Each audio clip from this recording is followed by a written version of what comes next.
So here we are again, painting. So the things I'm going to try to do. 30 minutes, that's all I got. That's it, troops. 30 minutes and I'm done. Or maybe 35 or 40 or 45. I don't know. Depends on when I go upstairs to go watch TV. But,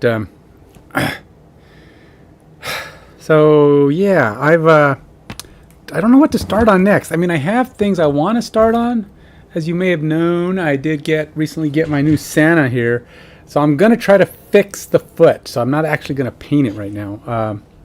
I don't know what they're going to do as far as Etsy goes, but I don't know if I have time to wait for them to reprint it and send it, even if they are willing. So I'm going to try. I'm going to try to see if I can fix the foot with some, like, I don't know, green stuff or something.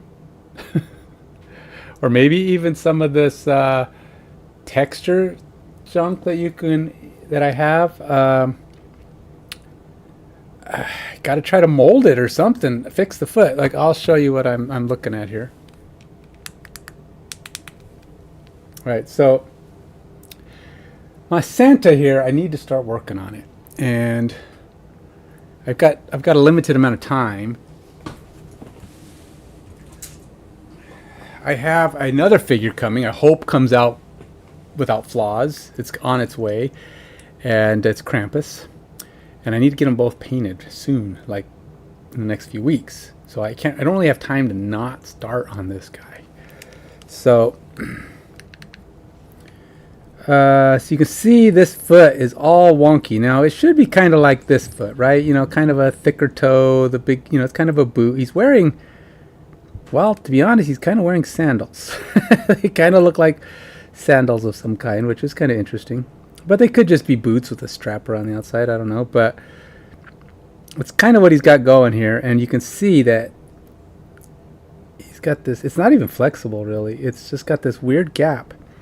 So I could probably squeeze some stuff in there. And I'm thinking about maybe trying to round it off and try to get what looks like a fairly close proximity to an actual boot tip.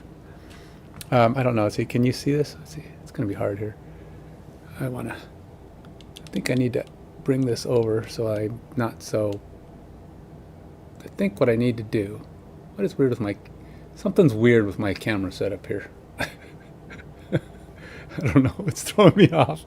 Okay, so this is the problem foot. See how that foot has got that little slit in the middle of it, and it's flat. It's kind of weird.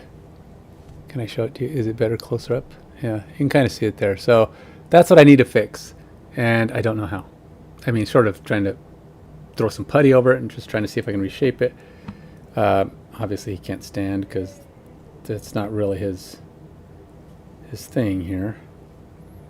He's basically leaning forward. I don't know why he leans forward, to be honest. I guess he's stepping into the attack. He's got this big old monster axe that sits on his shoulder.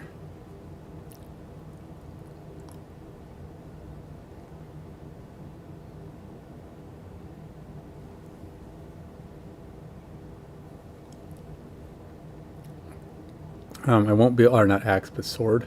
So it's going to sit like that. So he's kind of like leaning into it. He's got this big old shield. It's going to go over his arm like that. So yeah, he's coming in with, this is Santa coming in for a fight.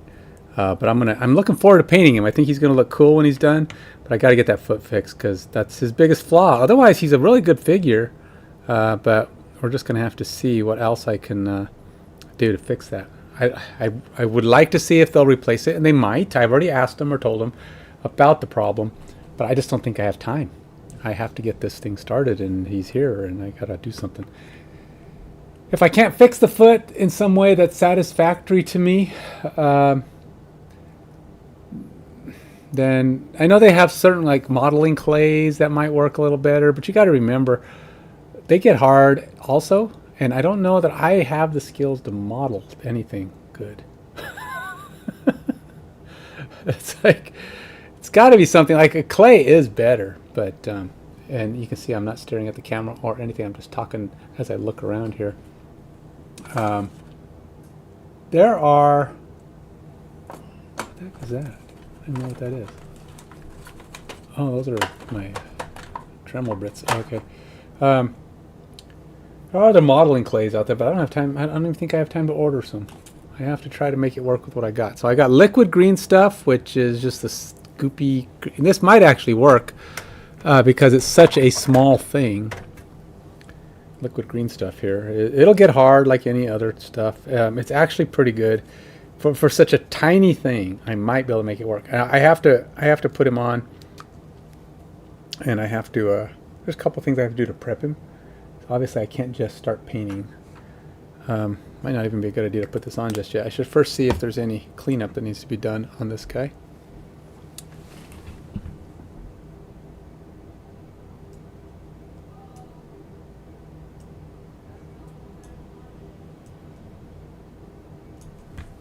Okay, so I should probably set my... I don't know, do I call this guy D&D? Is he a D&D figure? I guess. Special occasion. We'll call it special occasion minis. And then we'll add one and we'll call it Santa. We're going to go here. We're just going to hit, we're going to do a basic start with him. I have no idea which of these bases I should even be using with him. He's probably, I don't know. Is he a 32? It's probably bigger than a 32. He's certainly not a pumpkin patch kind of guy, right? Is he a rock? What is this? Is he a rock? A forest patch kind of guy? I don't know what he is. I don't even know what base he's supposed to be on, but I don't think it's that one either. I don't know which base he's supposed to be on. It might be the pumpkin patch. Why not? Santa could come in on a pumpkin patch, like the Great Pumpkin. Come in. But I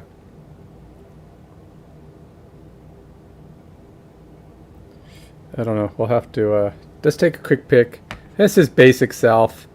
We'll throw his shield down in front of it and just have the basics down. I don't know which sword, but it'll have a basic image, a starting point, you know, so I can say this is basically what Santa looked like when I started. That'll be good enough. Then we'll go here, here. We'll add the image.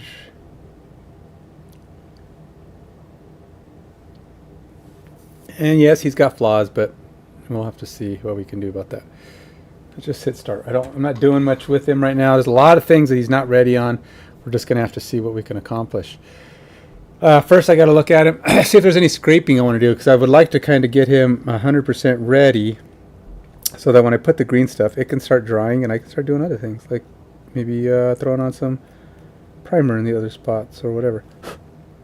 I won't be able to put primer on where I put the goop or whatever to fix his foot, but that won't stop me from putting it everywhere else, right?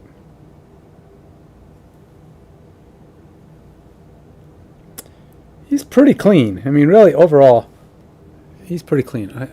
But I am having trouble with the whole staying under the camera part. I have my camera in, I think, a weird spot today. Let's see. Let's look at his face. Okay, so face is very nice. I mean, really, this guy wouldn't be so bad if it wasn't for the messed up foot.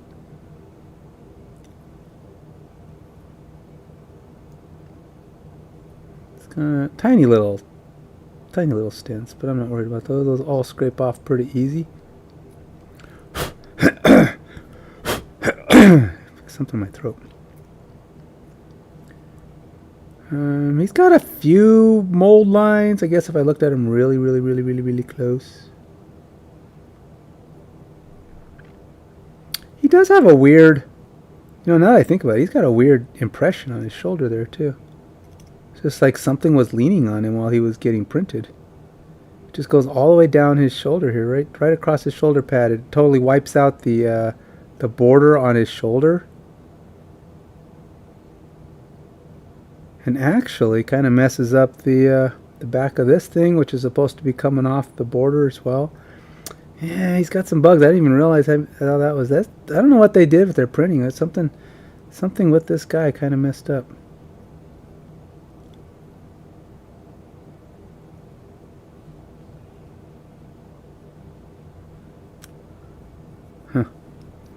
So beyond that, so yeah, maybe he wasn't as good. He looks good overall, but he's got some significant flaws. Could I work around them? Yeah, like I'd have to put in some green stuff there to try to fill in that gap slightly. But like if you look at how this shoulder pad is, see how it goes round and square. Right there, it's nice and square, sharp. This side just kind of goes around here and melts. It's like there's nothing there, and then it like drops all the way across. There's this weird impression, and it loses all of its design there. So could it be fixed? If I was a decent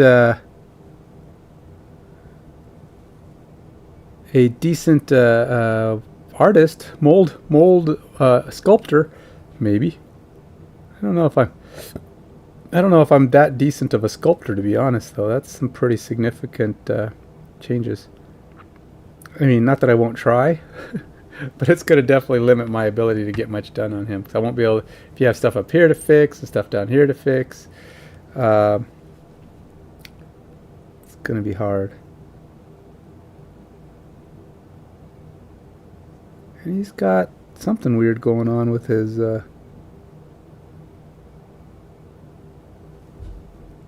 don't know what's going on down here. He's got... So this hair, I think, is folding back, but it's got like a weird blob of glob there. I don't think a blob of glob is the technical term, but there's something going on.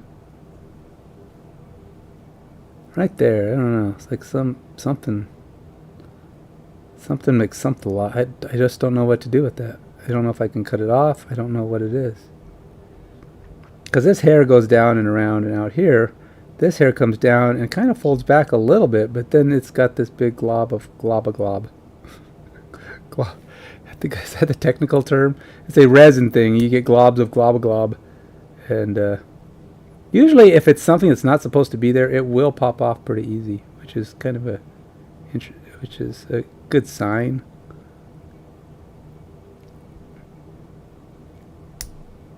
It like almost pops off right where it's supposed to. It's like it's probably a stent or something. It's supposed to be there for support.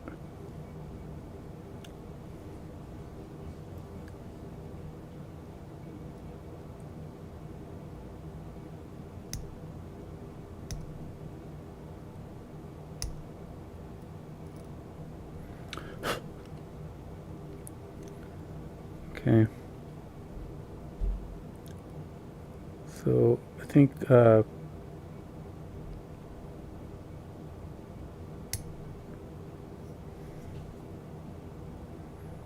cleaned up the glob.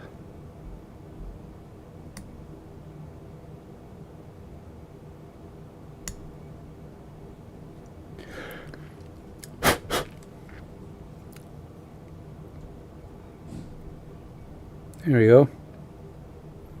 I think it's a little better. Not quite so globby. With any luck, we'll be able to get this to a point where he's at least clean everywhere else. Then when I can get the mold going, or my attempt at reshaping the foot and this thing back here. I don't know. It could very well be well out of my skill range. I'm not sure how shapeable. I'm a little concerned that it's not as shapeable as using the plaster stuff. So this ground texture is very smooth, and it might actually be the better choice. He gets really hard, and it seems more sculptable, like I could maybe sand it, or in some way kind of make it a little bit more doable, versus trying to use the green stuff, which kind of gets... It works, it fills in gaps nicely, but smoothing it out might not be so easy. I'm gonna have to use, like, I don't even know how I'm gonna shape it, probably a sandpaper. It's kind of what I'm leaning towards. So I don't know which way is better, using green stuff or once it's hard, but I don't know which one dries faster either. All right. If I don't like it, I can always sand the green stuff off and try something else. I feel like green stuff is the more designed thing to use, the more appropriately purposed item for something this small. So, oh, green stuff is losing its. That's probably good in this case. It's getting a little stiff. So we're just gonna try to squeeze some green stuff into his foot.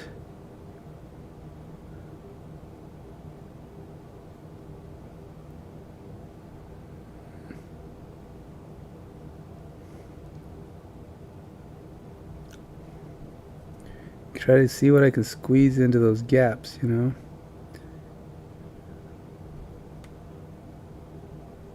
And then once I do that, I'll try just adding a little bit more to the top and hopefully seeing if there's a way to round off the boot, because that's really what I'm going for. Is I'm scraping it upward to try to get the little crack or crevice there to take the stuff, like I'm forcing it into the little crack. I hope this stuff don't expand, because that's going to add to the problem, I guess, more than help. Shouldn't, because this stuff's meant to fill cracks, right? It's not supposed to make them worse.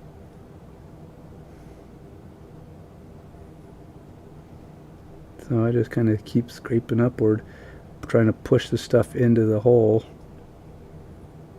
I'm hoping that as I do this, it just keeps pushing more and more back in there.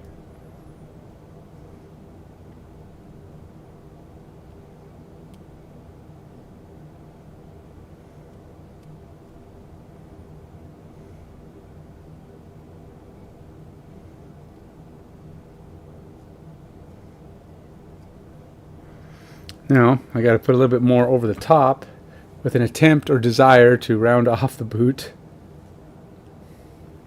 This stuff will not spill. If I tip this over, it's not going to do anything. It's just going to laugh at me. It's like, were you trying to make a mess? Because, yeah, that's not going to happen with this. It's too thick.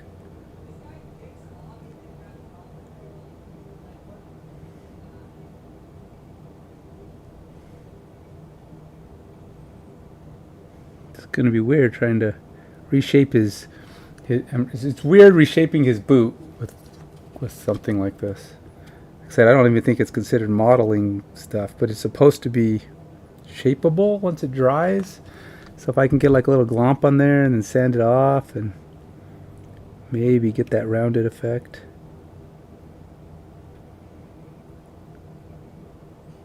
So I'm trying to rebuild the shoe so it doesn't look so weird and flat.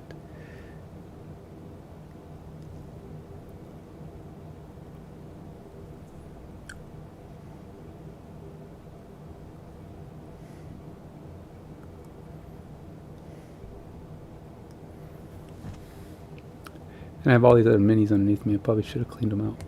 moved them out of the way. It's like, yeah, nothing like giving yourself obstacles to work around, Ken. And like any other Citadel paint, this stuff is green stuff. It's not paint, but it's got these weird bottles. And in this case, this bottle's probably about as good as you can expect for something like this. But also probably not the best.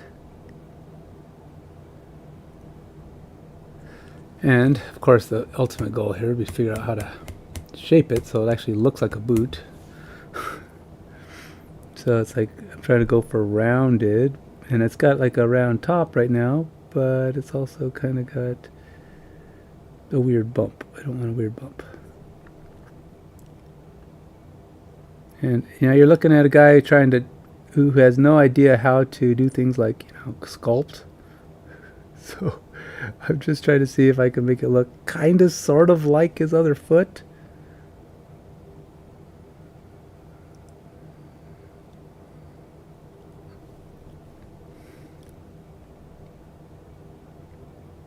Yeah, it's Santa foot. It's a Santa foot, so it's got to have some, you know, he's wearing rounded boots. It's a jolly boot. It's not a thin, skinny dude's foot.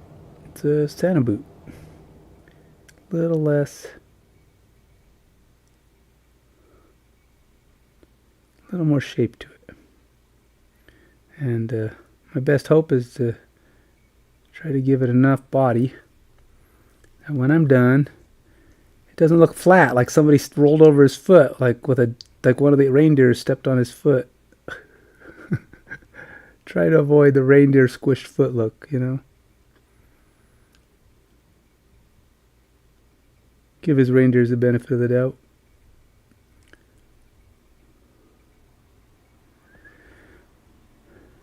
Now, ultimately, if I put too much, it might even be better, because just a little too much glump on the top might actually make it so that I can, you know, sand it down or shape it with a knife a little bit more precisely.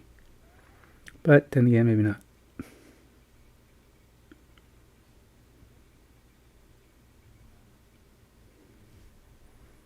It doesn't look too bad. I think that's not bad. Could be worse. I don't really want the back end here. See, one thing you don't want is like ledges and lips. You want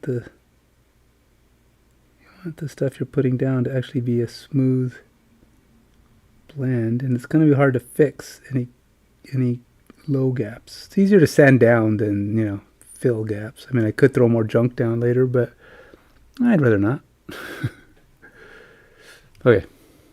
And I think that might be formidable.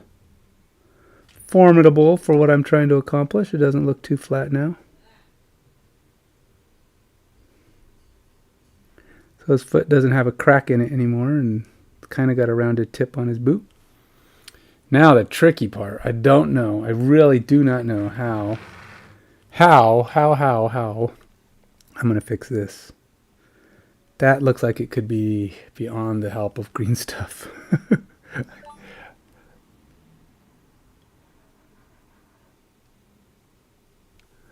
don't know. Let's see. I don't know. I have to just basically put this junk down and then maybe let it get hard and try to shape it later. I don't know. Not too worried about the inner body, but I just realized there is an entire sword here, pointy, like these little pointy little arrow things. This one is gone. There's like not even one in the middle. Like whatever ran across this thing basically scraped off everything that is supposed to be there, including this little star that's supposed to be here. And I don't think that's within my purview of fixing. I'm putting the green stuff there just so that I can pretend like I might fix it. This is like way out of my skill range, folks. This is like so far out of my depth here. Trying to fix a mini. It's just not my thing. And I don't even know, because the thing is, how am I supposed to beat that with a knife? How am I supposed to fix it with a knife? I mean, even a small knife is going to make this challenging to... I mean, how am I supposed to resculpt that? I don't know. If I looked at it, this goes all the way around. So this has to take this path. And I'm here trying to... throw this stuff down. And once I even get it down, how do I make it look right? That's gonna be weird. I'm gonna try, and then when I try to cut or mimic the other side, I'm basically trying to make his armor reprint here.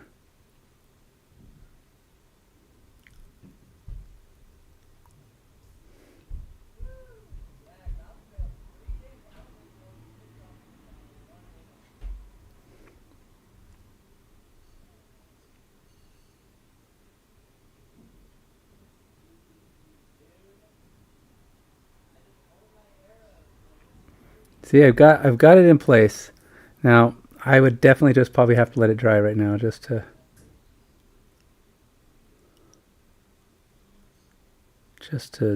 so I have something to cut off and shape, I guess.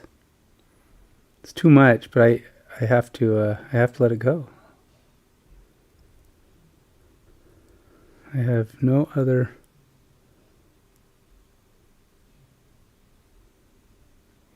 options. I don't know what else to do here. I'm trying to see if I can get a little bit more laid down for this cross thing. Which I don't even know why I'm trying to build that again.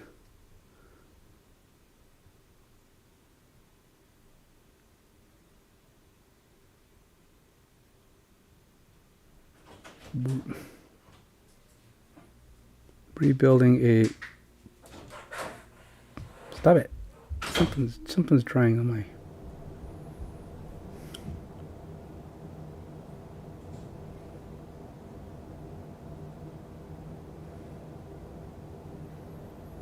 Alright, well, it's only so much you can do. It's like it's just sticking to my spatula here, and I'm trying to paint with a spatula. It's like, yeah, it's not quite what you're looking for. I think that's it for what I can realistically attempt to accomplish here.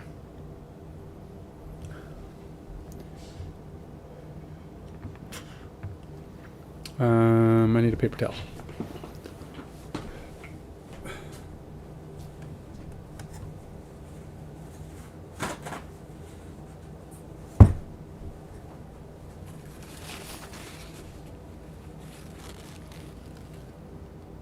I was looking for my drink. Where'd it go? It's hiding behind my my camera stand, camera arm. My camera arm is hiding my drink from me. Say, don't drink that, man. But I have to. I'm so thirsty.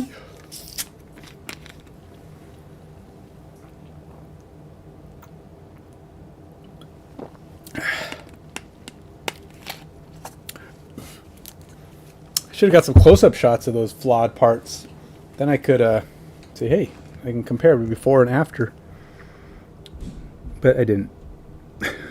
so that's not going to be a thing. But I have kind of a couple pictures, at least the foot, right? The foot's going to need some serious. It's actually kind of collapsing a little bit. Like it's kind of flat right there in the front, but it's hard on the top. So I may have to put a little bit more just around the ends. I mean, it does look better, but it's still like it's as it dries, it's kind of shrinking.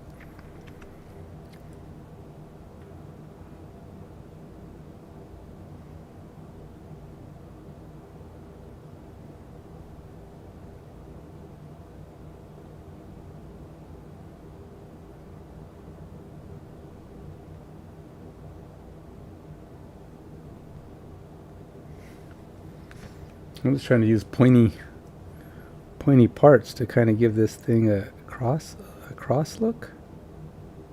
So I scrape it back into position to try to make it look at least a little bit like the rest of it.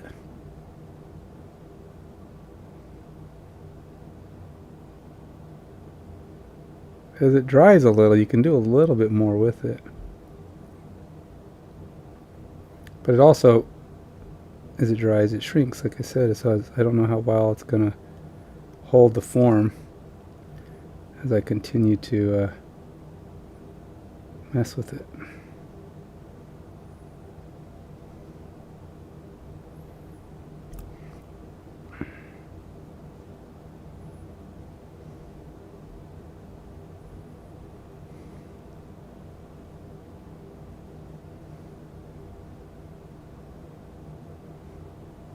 And I probably have extra gunk on here, right? So it's like I'm going to have to scrape off some of this junk.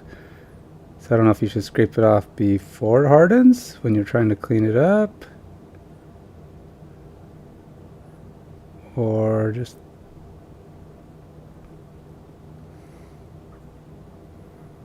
let it be, you know?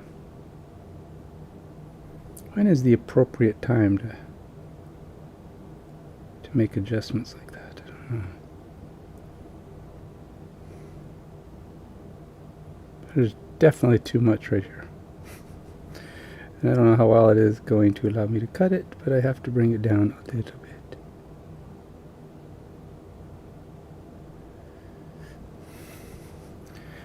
So I bet you didn't think you're going to be seeing modeling going on.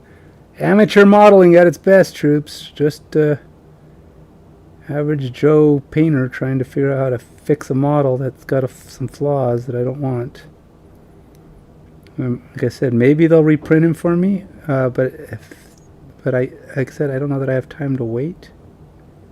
It's kind of crucial. I knew I was ordering him kind of late to begin with. Kind of thing you should plan. You have to kind of plan 6 months in advance so you can get the mini, make sure it's good, and then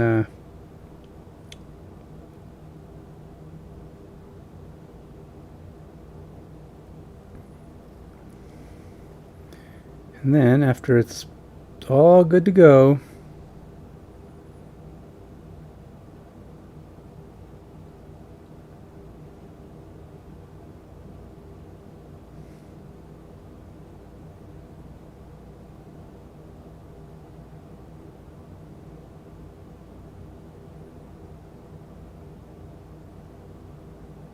get it painted, get your scenario, your campaign session set up, and you're ready to go. Then you just have to inject it into your campaign.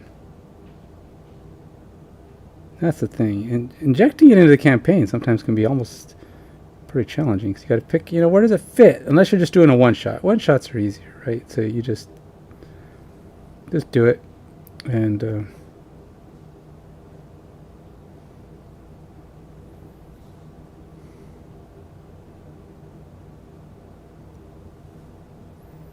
so as this gets harder, it is easier to mold a little bit, but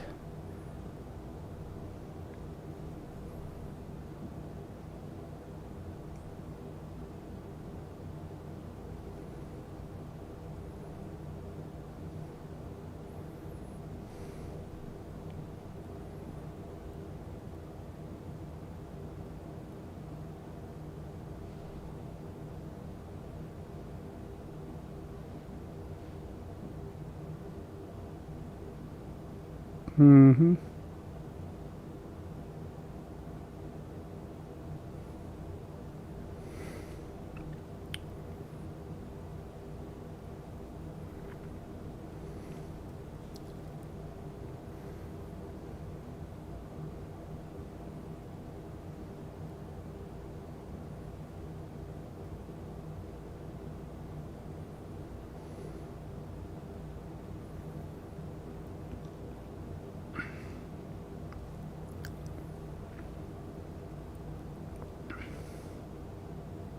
It's alright being kind of quiet as I'm trying to fix these last little sections of problematic.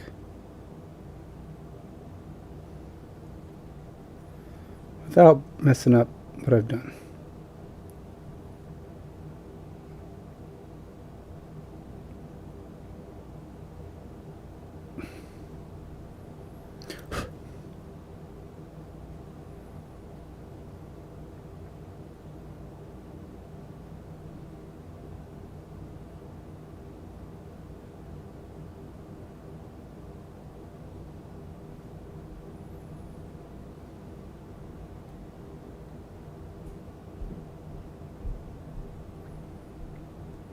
It's actually not looking too bad.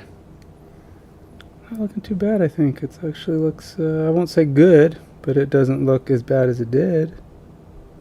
So I can say better.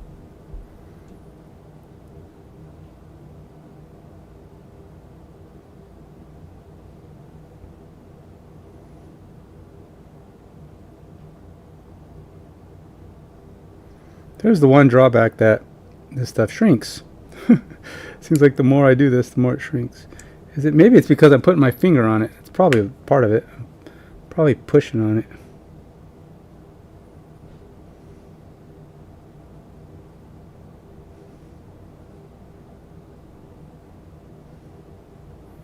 Should probably stop doing that.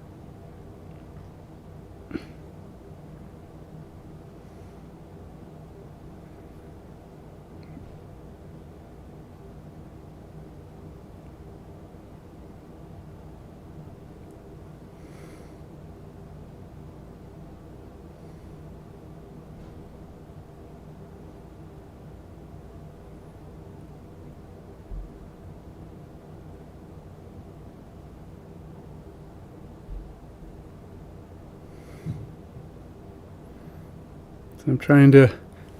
Hey, Savinicus. Yeah, kinda. Well, like I said, I don't really have time to wait for this one to be reprinted. Now, I don't know if they will reprint it or not. I just told them about it today. I gave them the link, told them what the problems were. And the thing is, I found more problems with this guy. For one, I noticed that besides the fact that his foot had a weird boot and it was all screwed up, I noticed his armor. If you go back to the beginning of the video, which you probably should, because I pointed out that this armor has this weird impression on it that cuts across the top of it, and it basically flattened out the whole trim all the way from here to... You might, I don't know if you might let us see it better here.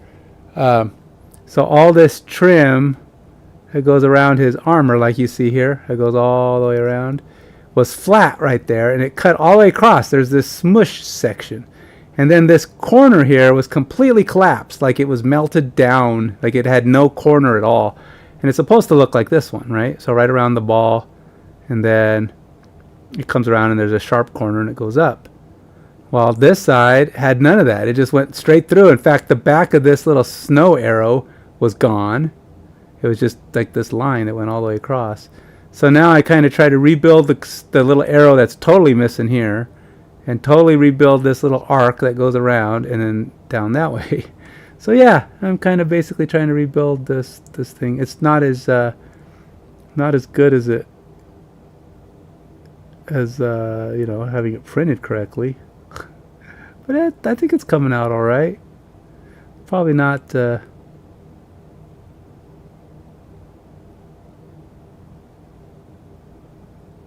Not the absolute best it could be, but for a guy who knows nothing about sculpting, and I'm not a sculptor by any means of the word, it's not bad, I guess.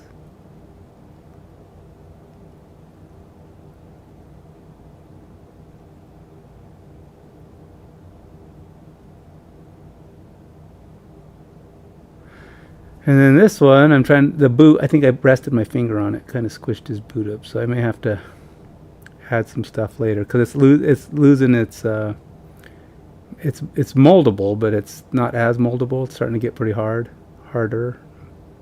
It's less malleable than it was a moment ago. So I'm trying to round it while taking out the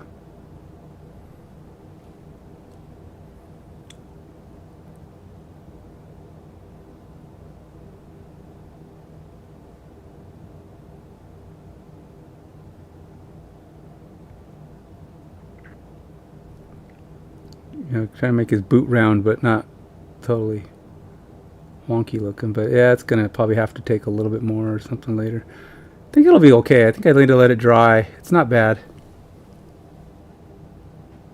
Yeah. This is green stuff. It's liquid green stuff. It's like it's a goopy green stuff that hardens into into like a hard surface. So you can sand it and scrape it and do whatever you need to. But I'm trying to get some of it off before it gets too hard. So it's like just trying to get it's a little bit. This way it'll just be a little less of a scraping effort once it comes down to. I like to still get down to the base plastic as much as possible. I'm not covering it up with my green stuff.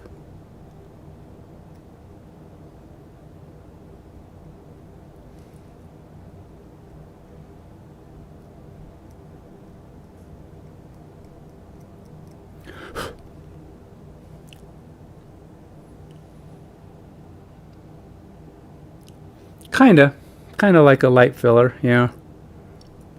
You use it, oftentimes what this stuff is used for is not really meant to fill in like this kind of major problems, but it's like for filling in, like when you put on arms and like when you have the separation of arms and stuff, separate arms and weapons and stuff, you usually get gaps, or oftentimes you'll get gaps in between where it connects to the figure.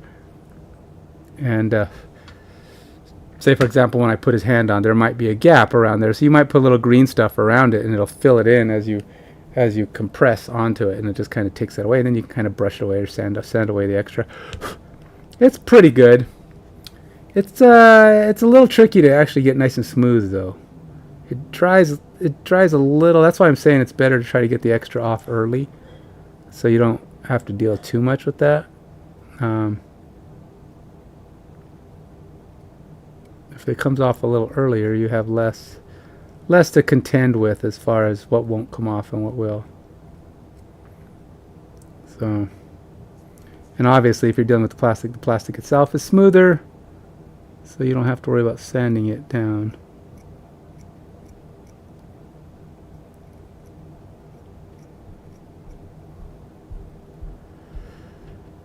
It doesn't look looking not looks doesn't look too bad. I mean, his boot looks more like a boot, but I feel like I might need a little bit more around the back here just to fill it in. But I'm waiting for it to dry a little, so I don't actually end up just moving around the stuff I have on there. And then this, I don't know how I'm gonna sand that.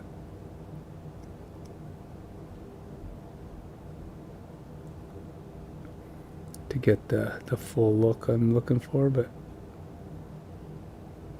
it's better than nothing. Tanya, I think it looks better already. I mean, when I sand it, and this stuff's supposed to be paintable, of course, so it doesn't. So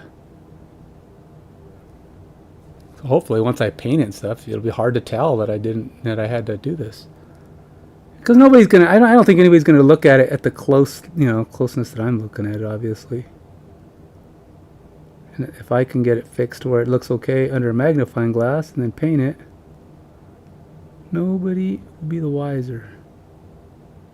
So what do I do if? So what do I do if they do replace it?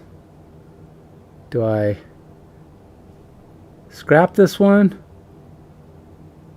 That's assuming they replace it and it's a better version than the one I'm doing here. Do I scrap this one or do I paint them both and give one away? I may not have time to do both though.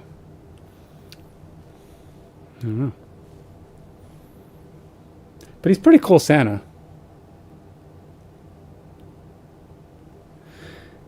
Yeah.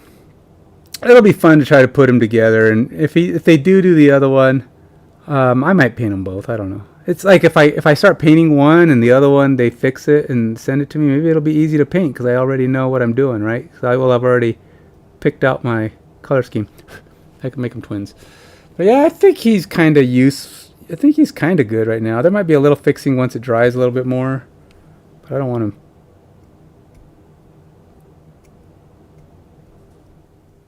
Can't mess too much because if I do, I'll just end up messing it up. Because you can overcorrect, right? And with something like this, you don't want to overcorrect because it means removing it and having to start kind of over. But yeah, it doesn't look too bad. The boot's much better, not flat like it was, but it's gonna need maybe another like really thin layer that I kind of go over it with. I don't know. He still doesn't stand up because he's not meant to. I don't even know which of these bases. The only base that works for him is this pumpkin base, which seems like an odd Santa Claus thing. Have him sitting on a pumpkin patch. I don't know. It's got these two It's got a jack-o'-lantern too. I mean, what the heck is he doing here? Fighting with the Halloween spirits? I don't know what's he doing.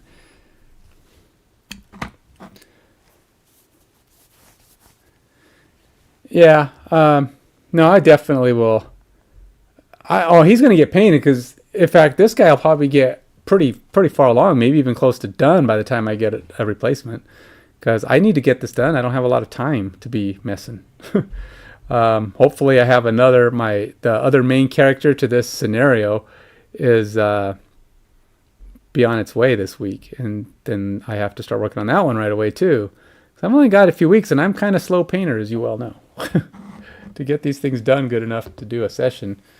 It's definitely on the horizon. But I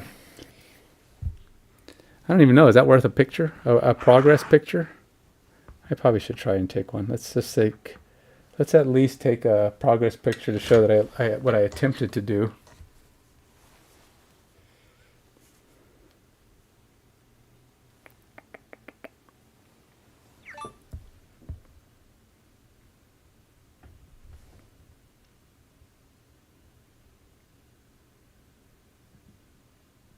It doesn't look good because you can't even see what I did there.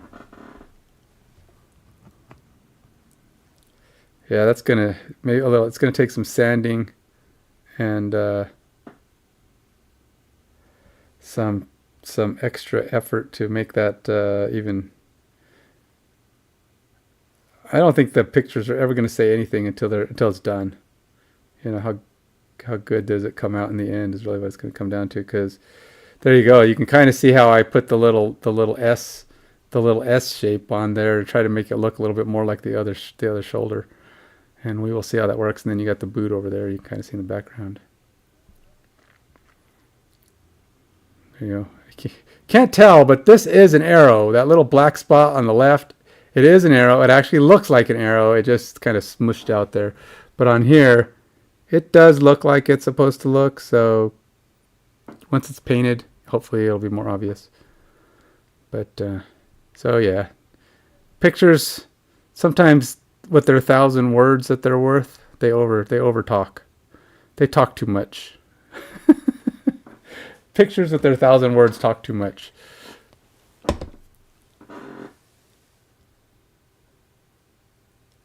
Oh, the overhead camera can't do squat. Dude, this is not a good close-up camera.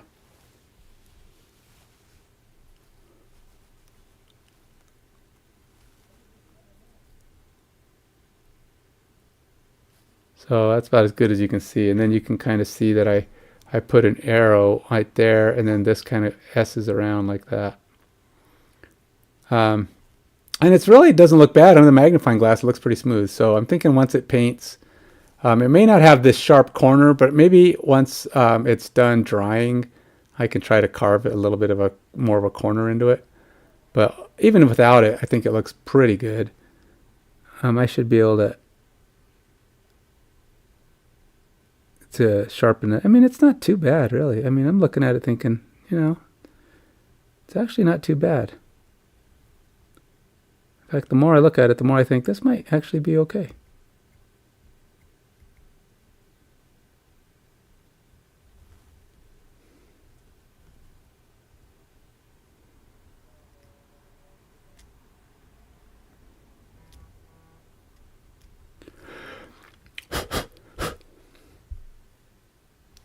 Gotta be careful when you blow on stuff, You don't spit.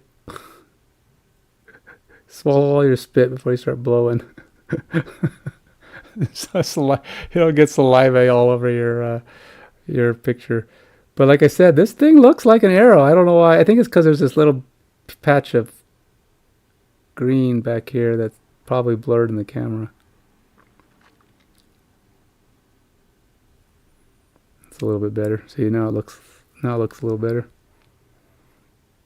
But yeah, I think it's better. And I think it'll look even better when I paint it. But I still got to do something about that boot. I still think it needs to be smoother, rounder. I could probably add a little bit more goop to it. More green stuff. Tiny little bit. See if I could smooth some up around it. This stuff is just so... I don't know. It's hard to get just a small... Plus it's kind of drying a little bit, as is the way of Citadel, these stupid Citadel bottles. They do tend to dry. It's their way in life. That's why everybody hates them. Citadel costs a boatload. They refuse to change their bottles. Of course, this is not a dropper bottle scenario. I mean, this stuff would not work in a dropper bottle, so you can't say much. This is probably about the best use of these bottles, really, is something like this.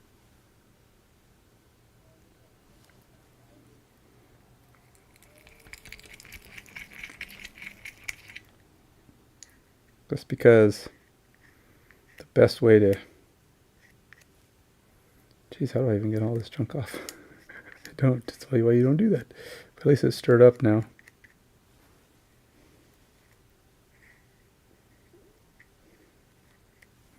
Is it better to scrape it all off the top? Probably, right? Because it's less likely to dry. That's the theory, anyway. Alright, so I gotta take off I just waste all the stuff I stirred off. So what do you got going on tonight, man? Just kind of hanging out, playing some video games, Tarkov. You're a Tarkover, aren't you? You're always playing Tarkov. You got to move on, man. time to do something else. You're like Steve. I've been playing World of Warcraft since it came out. It's like, dude, it's time to pick something new, man. It's time to leave that one to the newbies. A month or two. That's not even time. That'd be like me saying I stopped playing Diablo. I mean, yes, I stopped, but I mean, it was only July. And it's not like I'm done. I mean, it's like you can't even say you're completely stopped until you haven't played it in over a year.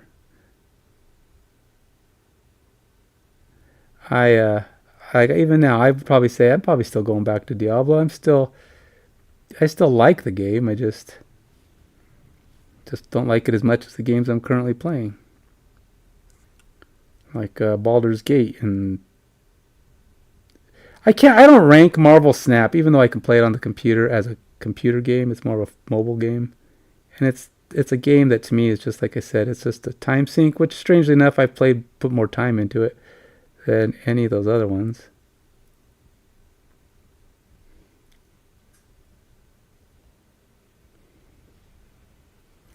But actually, that smoothed out pretty good.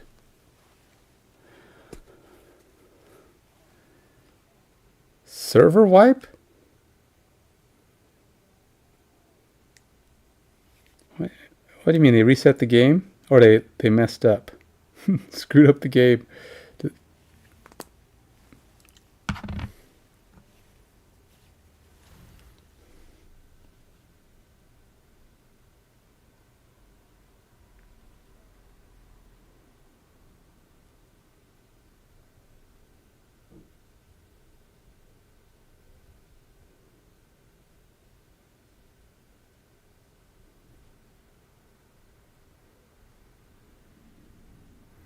I think most games, if I play them, if they ever did something like wipe out everything, I'd probably not play them again. It's not because I necessarily like say, well, okay, maybe Baldur's Gate, only because I haven't gotten so far that I feel like I've lost everything I've done. But if they did it, I don't think. I mean, it's an unlikely scenario, but if something happened where they did, I don't. Well, and like with Diablo, if it happened, like if they reset with Diablo, I'd probably be okay with playing again, but I would never get as far as I did on the first character. Right now, I doubt I'll ever make another character that gets to 62 or 72, whatever I'm at. I will play it again, but I'll probably get 30, 40. If I'm really into it, maybe 50. But 70s. My days of hitting 70 plus probably long gone. It just won't hold my attention that long unless they figure out. Well, I don't know. They're already talking about an expansion though. Do you know that? Diablo? Due next year already. I guess they're planning to do a new character.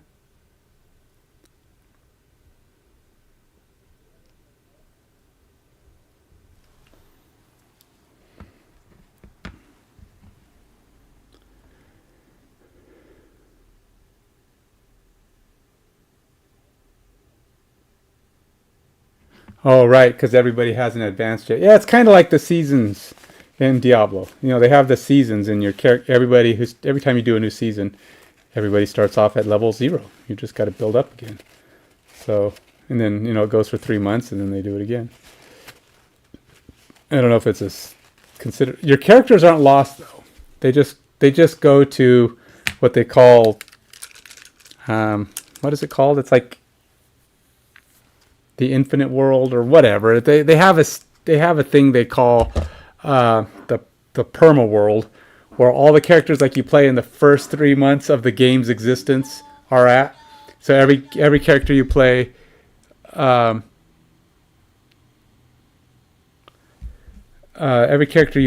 the way is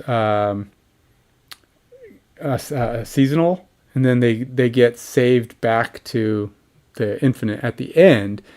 Now they can't play in any future seasons, so you get these new seasons, and you get the stuff. Everything you get during the season, you get to keep, but some features and things might not exist later on, so you won't be able to get those items again or duplicate them because those items might not exist. There are some stuff that come to what they call the permanent world, like that's where they test out new features, and they're like, oh, we got this new feature, let's try it out, and people really like it and it's working great. They might take that feature and bring it into the perma game. I am not. I'm gonna. I'm not. I'm not quitting.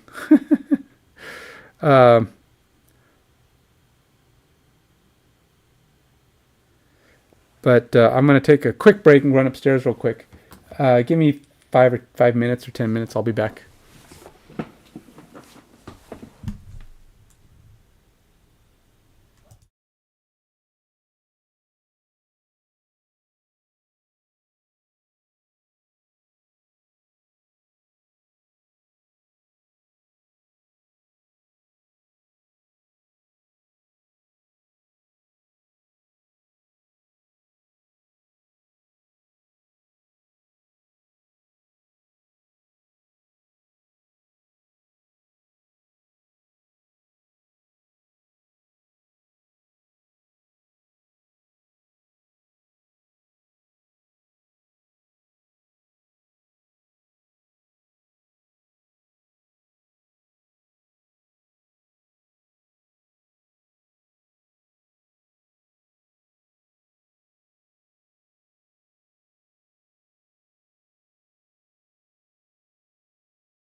All right, I'm back. All right, so I should probably paint something now. So maybe think if I put a coat of primer on it, I can do that. I do have lots of other things that need to get painted. I have a lot of other stuff that needs to get painted. I have a lot of stuff that needs to be painted. I have a lot of stuff to the point where it's almost like deer in the headlights. I'm like, okay, all these things need to be painted. Oh, you know what I should work on? I don't really have anything going for other than these guys, and I have to figure out something to do with my with the Beholder. He's cool. I love his eyes. I think he came out good. I like his mouth. His skin. I'm trying to figure out the skin. I know TDL recommended adding gloss to the skin. But I don't think that's all it needs. I mean, it does. A little sheen probably wouldn't hurt. But then again, it's a desert, right? A little dryness. But my problem is, I think he's looking... I don't know, like... wrong. I don't know. You know what might... Maybe it is gloss. You know what I really might need is, like, if I really want to think of him as a desert Beholder, or maybe a Beholder that's just covered in dirt, right? So he looks like that. That's what he looks like. He's just covered in sand and he's dry. Like if you were at the beach, you have sand all over, you got these patchiness. But the parts that aren't covered, like the veins and stuff, or not the veins, but all the cracks under his plates, maybe those should be glossy, and it would just give him that look of his skin is wet underneath all this yucky dry. So maybe that would work, just put gloss in like all of the cracks and crevices all around him and see what that does. That might be an interesting look, have a glossy cracks and crevices. And you can paint over gloss if you have to. It might be worth a shot to give him that something. Something's off. But I think the problem is if it's actually his skin color, that tan, it's missing the blend. Like there's supposed to be like a transition, like it just kind of looks like it belongs. Right now it just looks like it's on him. And there's not enough distinction between what's on him and what is him. So... And if you're watching this going, I don't know what he's talking about. If you haven't seen it already from previous streams, if you're a first time viewer or first time in a month, this is the guy I'm talking about, my Beholder here, who I feel like is pretty much done, but I'm trying to figure out what to do with his skin. He looks kind of good. I like how he looks. But there's something off with his skin. It just looks not right. I mean, I don't know. It's not bad. I like the definition change. It just looks off. I want to fix it. I don't know what to do, man. I don't know what to do. See, back here,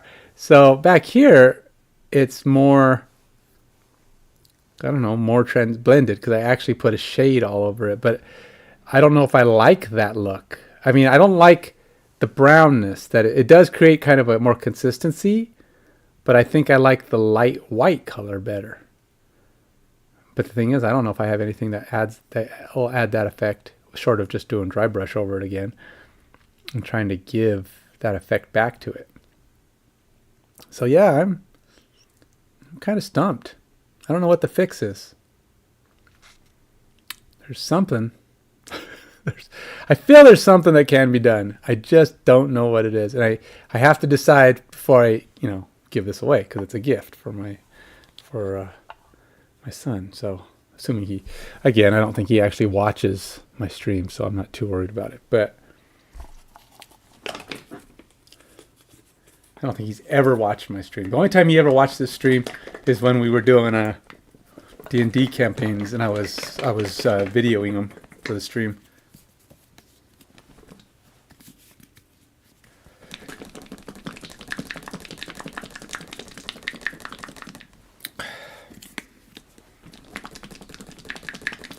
My dessert,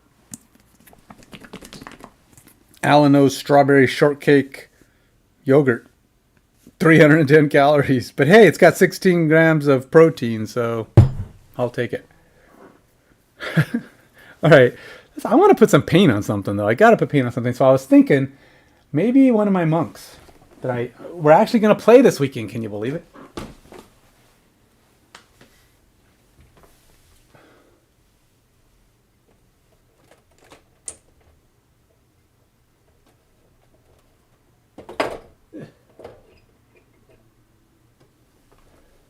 So I could slap some paint on my my metal monk. This is actually a big ogre monk.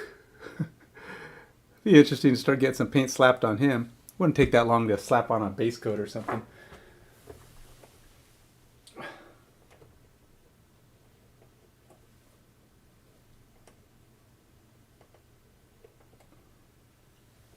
And this is currently this is my ultimate form.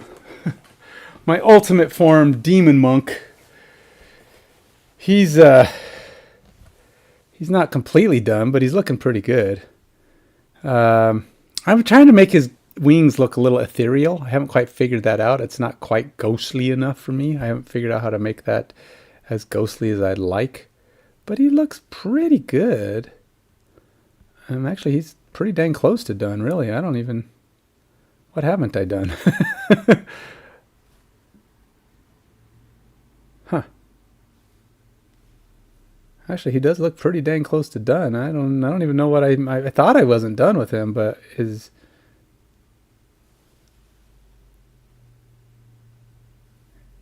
got a lot of what I'd expected to be done. I don't know. Maybe there's something there. I might be able to do some highlights on his skin or something, but yeah, he's actually pretty close. I'll put him aside for now. He's a guy I got to be really careful with, though, because his sword is fragile. Let's just for the fun of it, let's slap some paint on this ogre monk. He's heavy as snot, though, man. This guy's got some heft to him. This guy is a metal mini, and I don't paint metal minis all that often, but he is kind of primed. One thing I like to do is make sure they get a full base, so let's slap some base crap on him. Do I want that to be mud or sand or what? What would be good?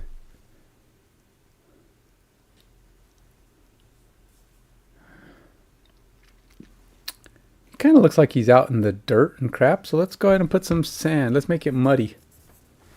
We'll go with brown earth again. I am burning through my brown earth, though.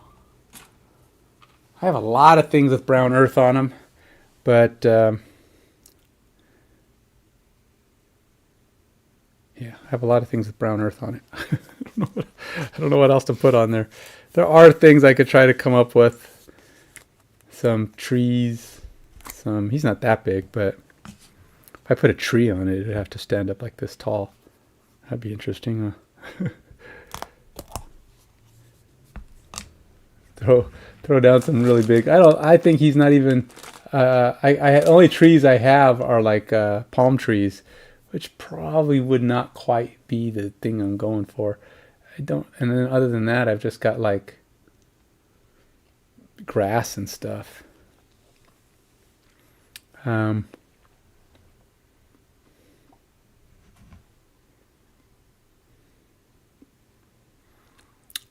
What would be good? Any ideas? It's got to start off kind of similar to what he's got on already. So let's just slap this crap on. I don't got time for that. Let's just slap this crap on, and I'll paint and throw some other stuff on it later. I want paint. I want to put paint on something. Dang it! I've had enough of this just doing not paint stuff.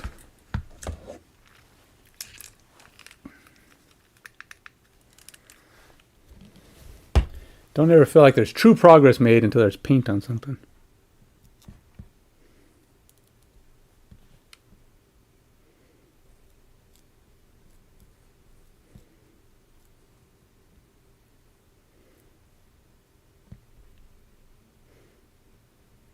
Kind of looks like poop, huh? This stuff is not kind of gross looking. But it does kind of have it, once it's done, it does kind of have the a sensation of mud. And if I paint it with some black or something, I can give it, it'll start having a kind of a look of just dirt. Dirty ground.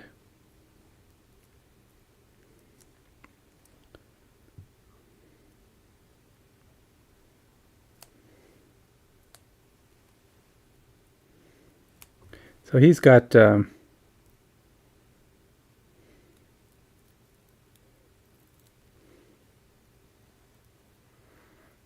everybody. Oh, on a totally off-topic thing, I gotta talk about the Broncos. Yeah, I know. That's what you get when you start watching a football fan. You're gonna get off-topic topics related to sports and football. In my case, it's the Broncos. So. All right, so they won again. All right, so I mean, if you don't watch football, you don't know that. So, but now you do. Congratulations, you now know something you didn't know a few minutes ago. If that's the case, and you're like, is that good? Is that bad? Did that mean anything? If you're not a sports fan, I'm sorry. This conversation, the next few minutes are going to be kind of like, one of those guys. People keep talking about it, and I am a huge fan of the Broncos, and they've had great years, and losing seasons are up until they won their last Super Bowl in Super Bowl 50. They have been bad. I mean, simply put it, they've just been bad. And they've had other years where they came off of a Super Bowl and were bad, but they were only bad for like a year or two, and then they were at the very least they were competitive for those years. I mean, they won their first 2 Super Bowls in the late 90s. Took few years, and they were already one game away they had made it one game away from the Super Bowl. They were basically in the playoffs every year from that point on until they won the Super Bowl, including having lost a Super Bowl. We won't talk about that game though. So in fact, up to that point where they won the Super Bowl, they had the best record in all of football since 1980. Most wins of any team. Best winning percentage of all teams in NFL by about 5 games over the Patriots, who of course have had some good years, but generally were a bad team. They just had some good years, and then at the end, during the last 20 years, they've been really good because they had Tom Brady. Now they're bad again because they don't have Tom Brady anymore. They haven't managed to quite come out of their doldrum, but they haven't bottomed out like Denver did, or Denver has. And of course, they haven't been without Tom Brady as long as Denver's been without a good quarterback, so that makes a difference too.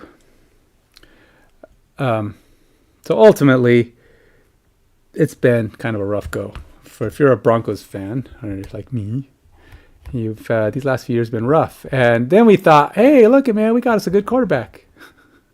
And Mr. Russell Wilson promptly had the worst season of his career, or one of the worst seasons of his career. I'd imagine it's his worst. And I'm like, oh, great. We just got shanked.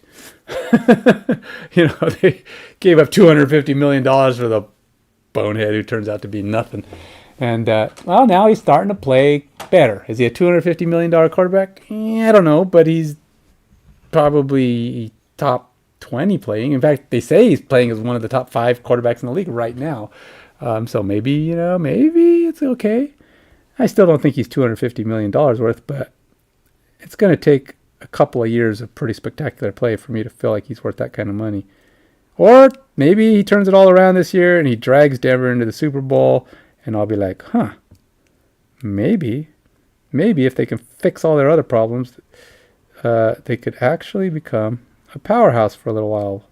I mean, he's definitely young enough to be, carry the team for a few years, actually be, a Peyton Manning-esque guy who comes in for 4 or 5 years and drives them to the upper echelons. But we'll see. He's got time for it, is all I'm saying.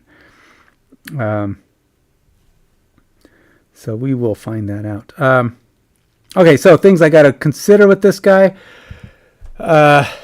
colors. He's got to have a similar colors to this, to the, because it's me. It's my monk who's a changeling, and he can turn into pretty much anything. Now this is kind of a bigger figure, so he needs to be able to turn big, right? So I'm gonna have to figure out a way to make him, you know, turn into something larger, and that would be something like this, a big fig. So as an ogre, he kind of looks a little bit like Shrek. He does. He has kind of that Shrek-esque look. I do have a little goblin here who's probably got about the skin tone. Got terrible eyes. Let's gotta deal with this guy's eyes. Did I not paint his eyes? He's got like terrible eyes.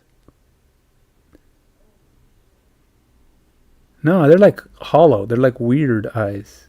I think that's part of the mold. The mold is just weird on that guy. He's a metal mini too. Kind of heavy for what he is. But so let's go with well, we want something kind of dark, so we got to put something. Well, I guess he's black underneath, so that's already dark. But I want to base coat him. Base coat his skin.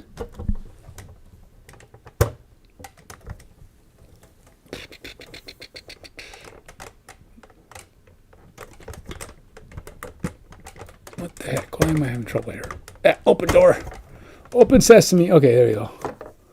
Shamrock green. Is that a color that I want to use? All right, we'll go shamrock green. I've never used shamrock green before. Why not? It's a greenish color. It's not the one that's on that ogre, by the way. I think that guy's like malignant green or goblin green or something. But this is an ogre. It's got a different kind of green going. Shamrock.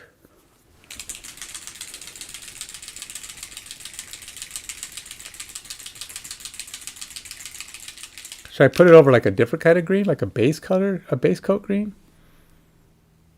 I'm not a big fan of just. That is that's a primered ogre monk. Interestingly enough, he's actually listed as an ogre mage. In what way does this guy look like a mage? I was like, that is not a mage. I don't care what you're looking at. That is not a mage. That's a monk. I don't know why they called him an ogre mage, but yeah, that's definitely a monk.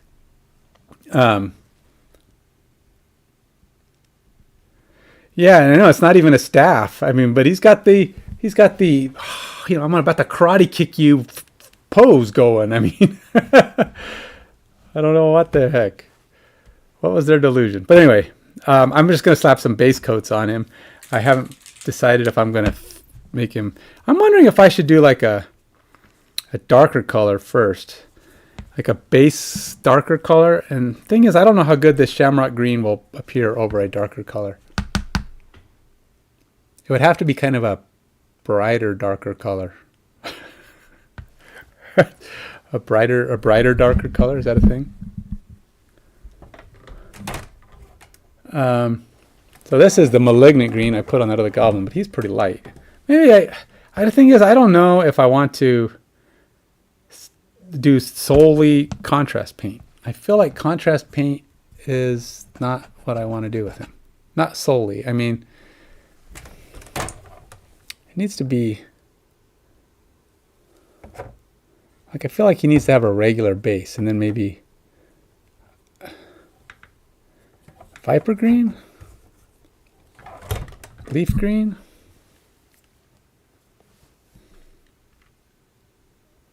Let's put a Viper green. I think I'll put Viper green down, and then I'll put this contrast over it to kind of let it not have to fight over, because contrast paints don't like black. Okay, I'm just saying. I put them on black before, and they have a really hard time to come through, because they are kind of translucent. They kind of let the undercolor come through, and if it's black, it kind of struggles to get a good appearance. You know what? Screw this. I am tired. I am tired of trying to work around my mat here.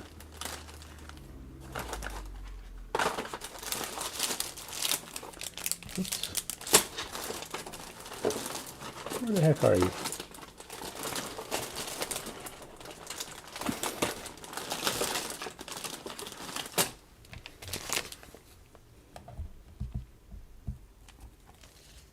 I know, still don't have paint down because I'm getting distracted, but Such is the way of life here.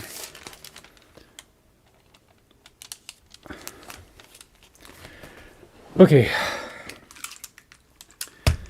I gotta put some water on my palette and get some water here. So just a second. I gotta go over to the bathroom here quick.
All right, nice fresh palette, nice fresh water, ready to go. Lots of painting capability here. The only problem is now it's probably too wet, and by tomorrow my paints will look like water.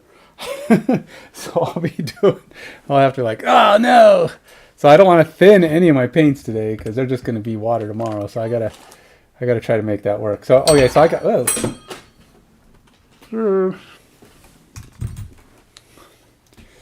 So let's stop that one. Not working on Santa at the moment, but let's go ahead and Ogre Mage. I actually did do something with him. Look, see, I've already got him started. And the only reason I called it an Ogre Mage is because that's how it's listed in the. So if somebody asks me, what is that guy? He's an Ogre Mage. And where did I get him? Well, I got him. He is actually from Reaper Minis. Back, it's one of their old minis. Their old metal minis. They don't do metal minis, I don't think, anymore. Make them. They still sell what they have in stock. And that's where I got him, I think.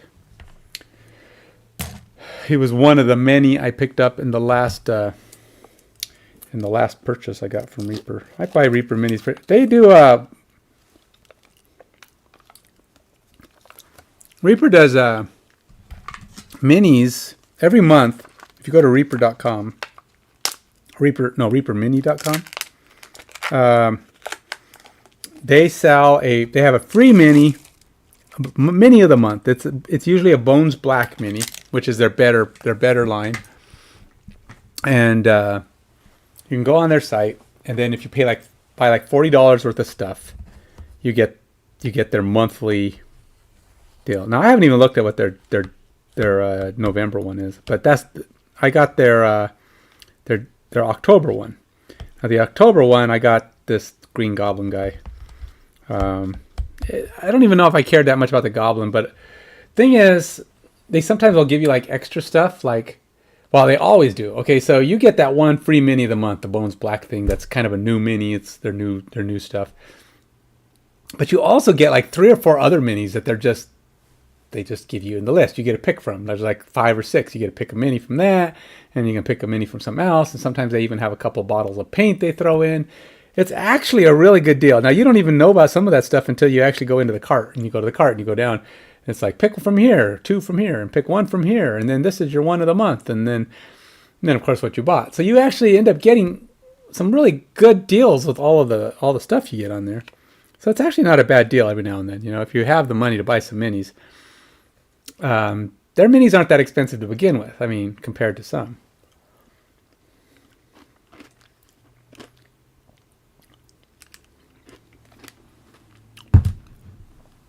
So, give them a look. You know, if that's something that might interest you. Yes, I'm hawking their wares. I mean, Reaper's a good company.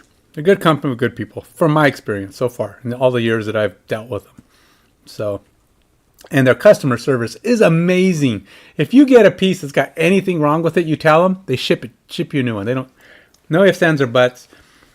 They, they'll look at it and go, okay, no, here's a new one. They don't tell you to send it back. And their customer service is just great. So if you have truly a flawed piece or a broken piece, just let them know. And they're all over it. You get a dry bottle paint, they send you another one. They probably send you two. I'm serious. You get more than you expect from those guys, and it's a good feeling to always deal with them. You'll never have a problem with them. As far as customer service goes, I don't know anybody who's ever said they had a bad experience with customer service dealing with Reaper.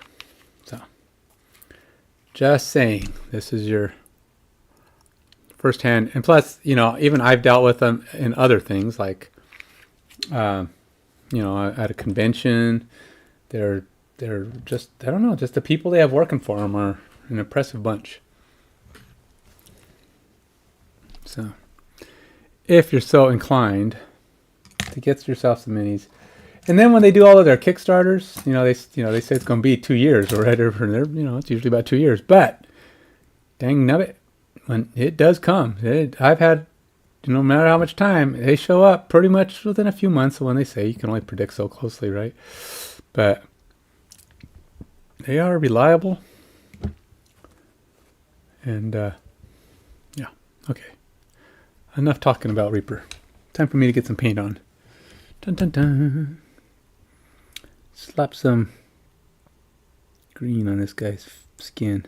He's kind of a chunky dude. A lot of nice detail, though, on his face and stuff. Now, I will probably put a contrast paint over this or in some way utilize a contrast paint. But,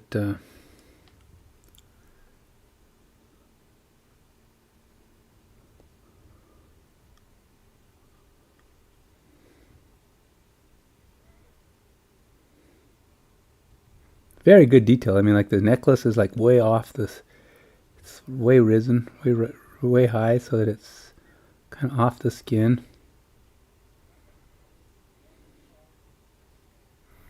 Making it pretty easy to get around it. Hard to get around it, but easy to probably paint it. And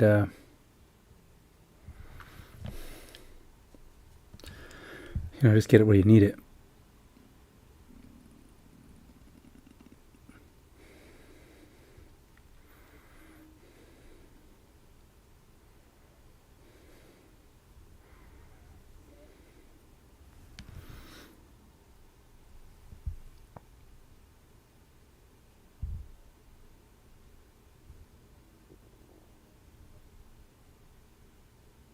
So a lot of the things I'm hoping and dreaming and planning for this monk of mine, it's going to come down to a lot how the DM decides I'm okay. He's okay with the things that I want to do, because he's going to have to be the one that allows me to make / create the items I have in mind, and he's going to have to, if he doesn't want to let me do that, then I may not be able to do some of the stuff I want to.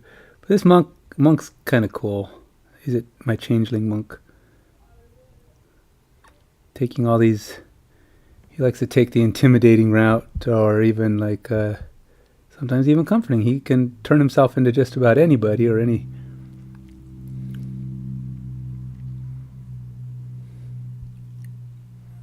This guy's got some really good detail on his.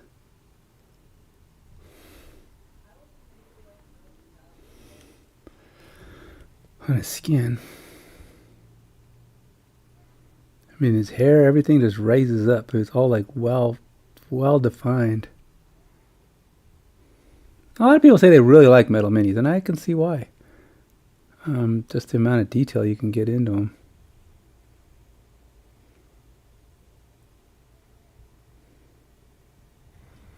Now, plastic minis are definitely getting there, though, the resin ones especially. But unlike resin, metal is not as brittle. It's not. You're not going to break it very easily. It's way more friendly. You start handling a metal mini, you're going to pick it up and you're going to go, whoa, that's one solid mini. And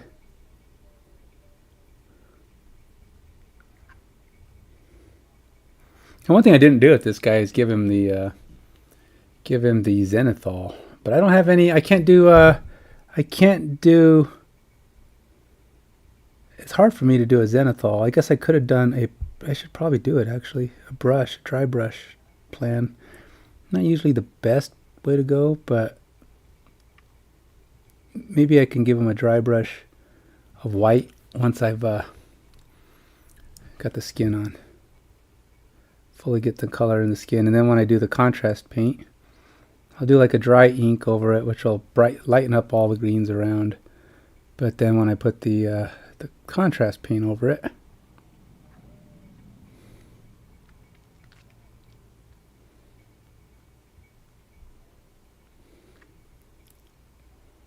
it'll might be an odd way to do it, but I think it'll work.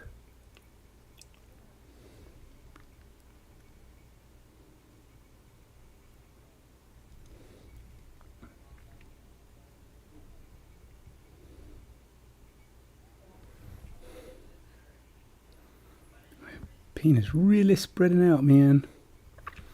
It's really trying to escape my palette. It's trying to find the way away.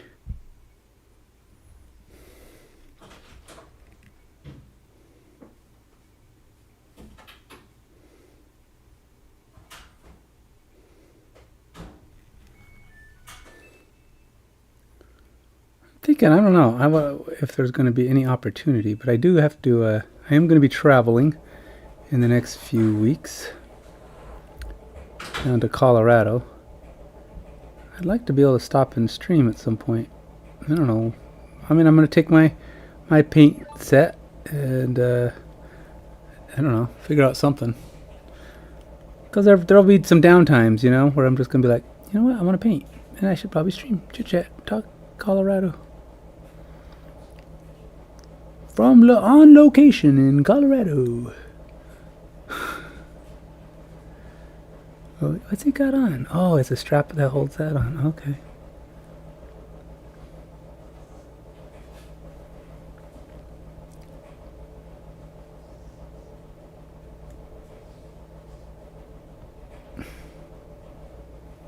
So I can't turn into this guy though.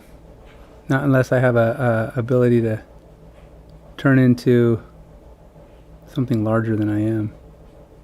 So I'm only allowed to turn into small and medium-sized figures. This guy is a large, so he wouldn't. That's not allowed. Changeling can only do so much. But if I have like a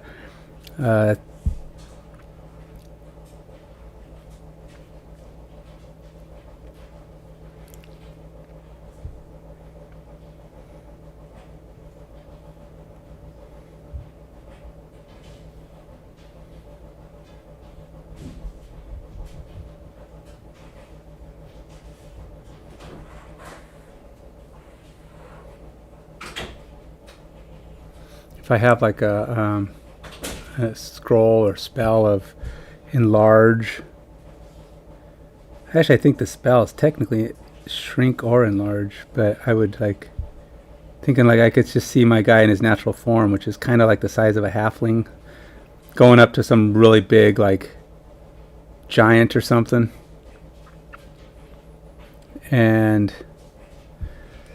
just like standing right in front of him and going into pose, and then watching him, and then try to see how he responds, and then go, and then just right before his eyes start growing and turning into this big ugly monk with a staff that I pull off my back.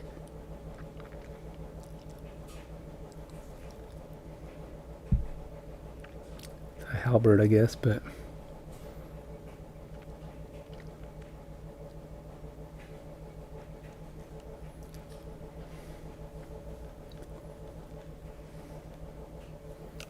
do I not have this on? I do, but how come I can't see underneath him? I can't see back there. It's just too dark.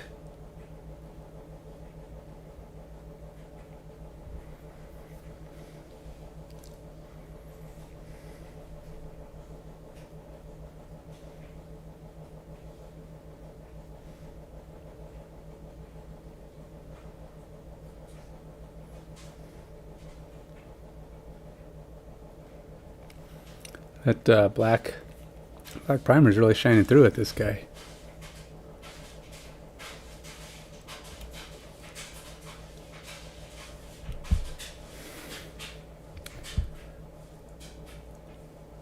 It's probably not so bad, but I do kind of want it to shine a little bit less.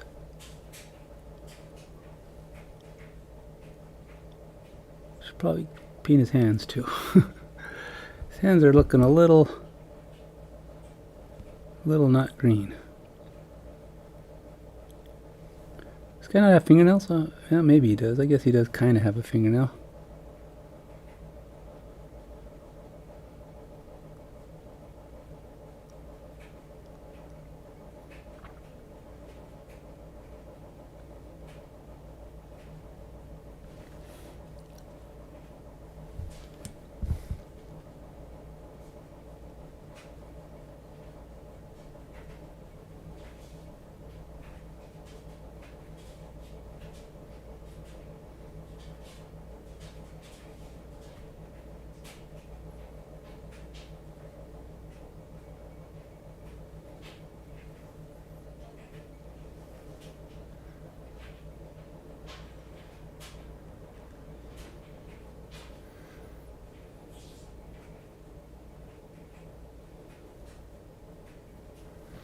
I may actually run out of paint here. Thought I gave myself a good amount, but maybe not enough.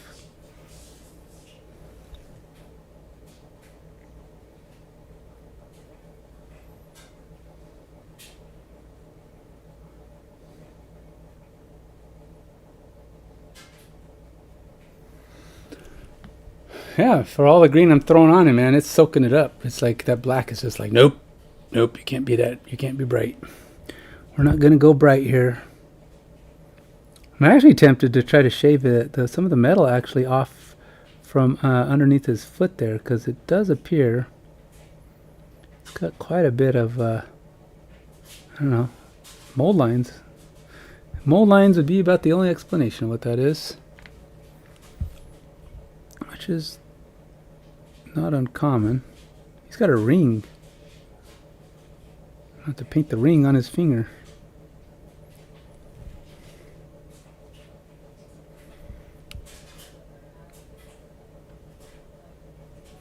You know what?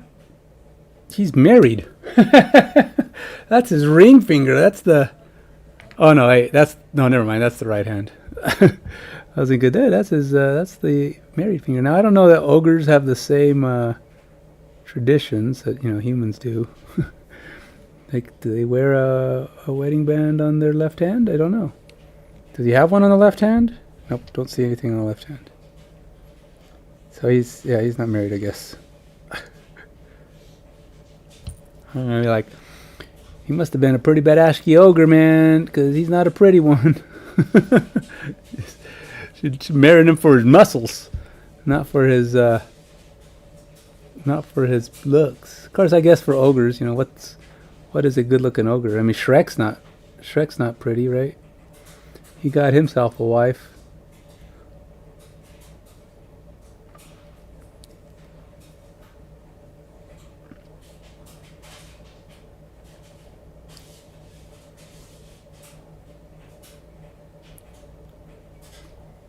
Probably, see, this thing is when you paint the hands around the weapon, you're gonna have to paint the hands again when you paint the weapon, because the odds of me being able to get that weapon painted without getting it on his hands, probably not too good.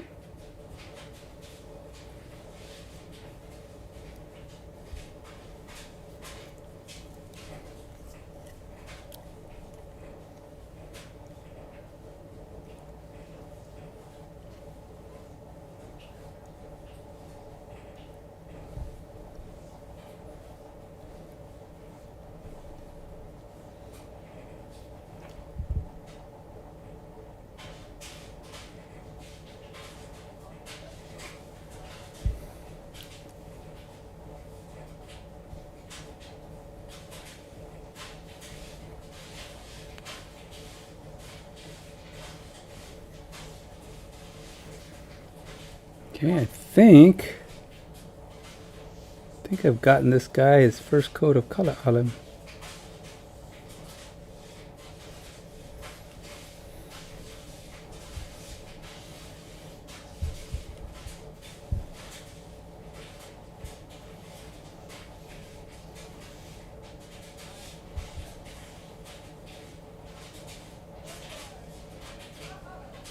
Now, what I'm about to do after this, probably not the recommended way to do it, but I'm gonna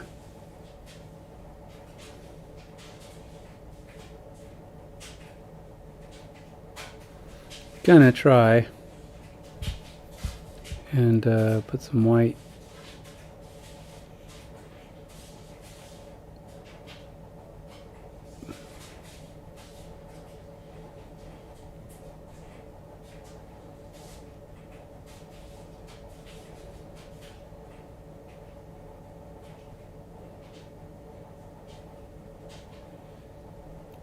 Some white on his skin so I can lighten up his upper half. And then I will go over it with a contrast paint.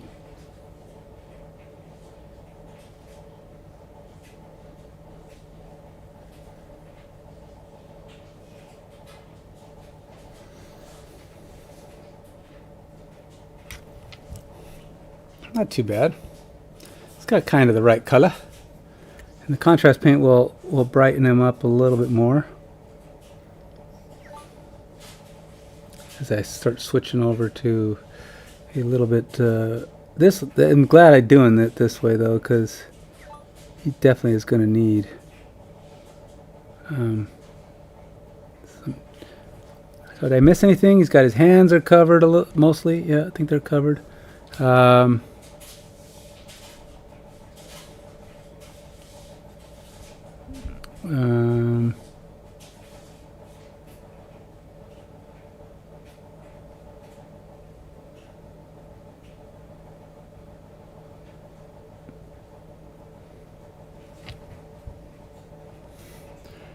Kind of hulky. I think he's got. I think the Hulk's a little musclier though. He's a little musclier than this guy. This guy's got a few extra meals on him. Some of his, or a few extra of his meals have settled in his stomach instead of in his muscles. But now he's not so unidentifiable. Now I'm thinking I'm gonna end up doing a dry brush on him because I want to get some white highlights on him so that I can start, so I can make him look a little bit more contrasty. I take another quick break to straighten out my back and eat some yogurt.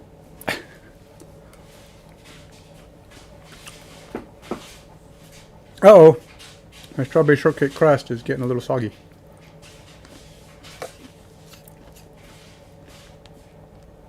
That's the reason they don't put the crumbles in there before you start.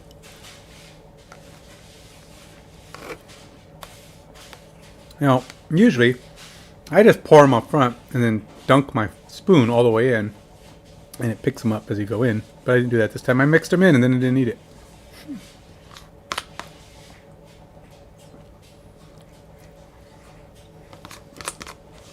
I know, I'm eating on stream. How rude. How rude. Guy eats his food on stream, man. I am not paying to watch you eat. Oh, wait a minute. I don't pay you.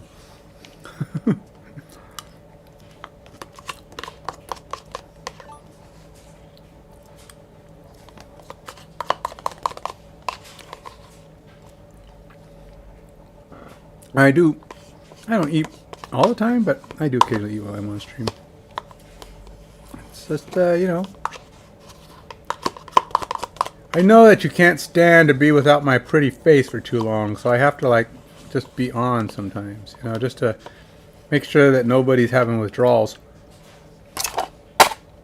Any one of you, any one of you that happens to be watching.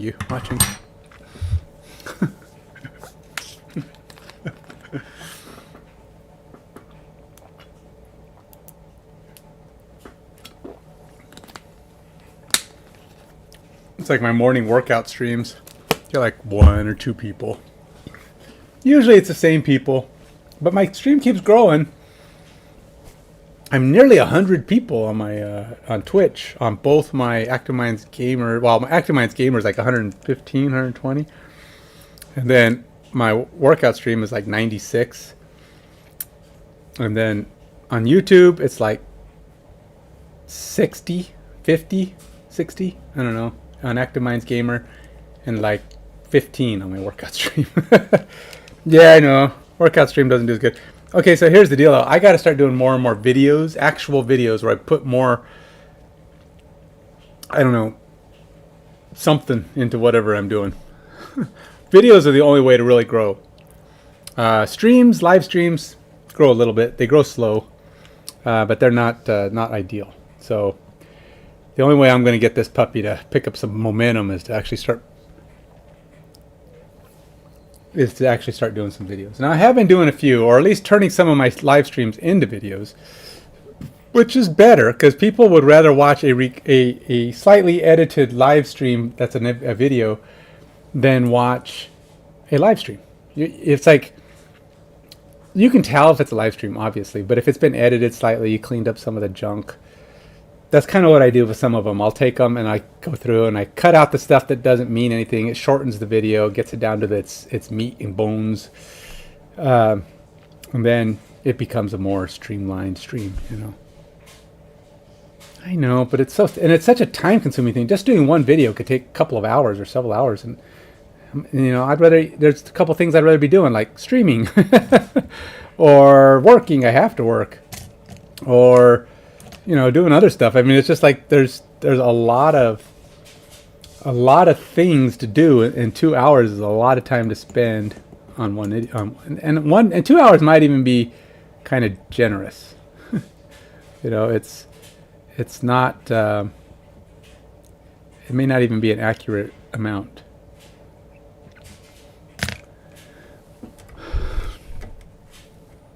Let's see here. Let's go with ink.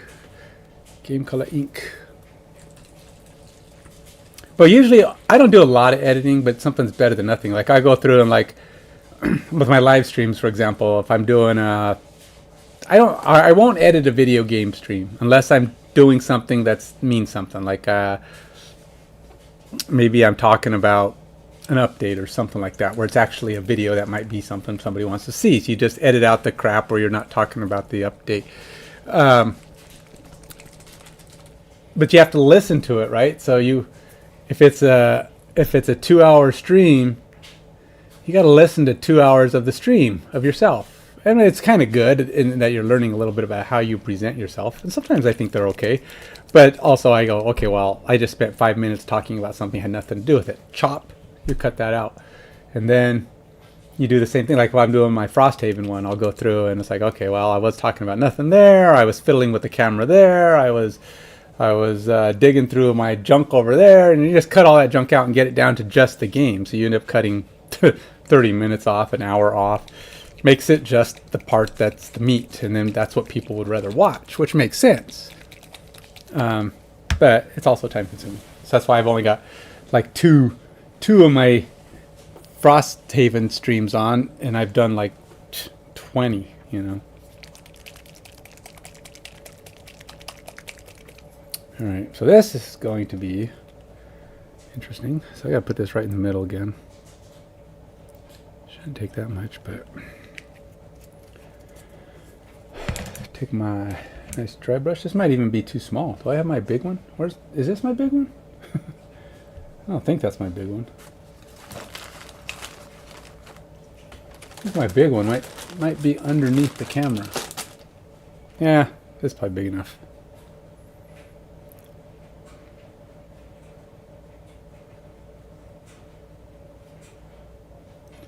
All right.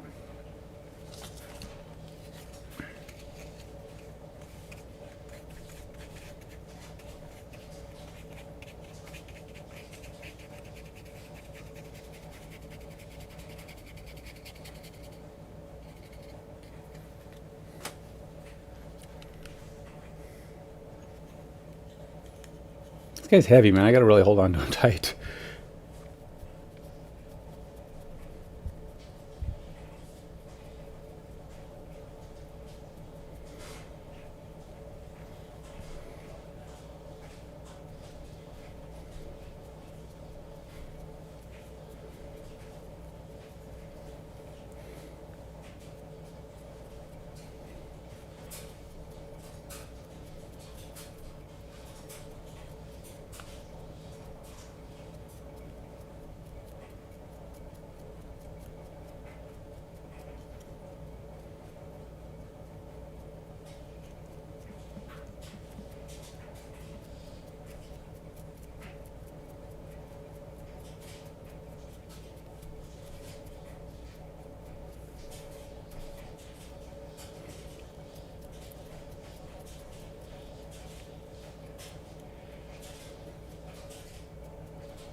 Kind of weird. He's got like a little turtle guy on the back, on his back. Let's see the back of this guy. He's got this little turtle guy hanging onto his backpack. That's going to be kind of interesting to paint. Kind of cool. He's got a little pet turtle. Don't know what he is. It's like he's not. Is he a baby turtle? No, I don't know what he is. But he's like, he's got a back. I don't know. He's almost kind of creepy. He looks like a monkey turtle. His face looks like a monkey. It's kind of weird.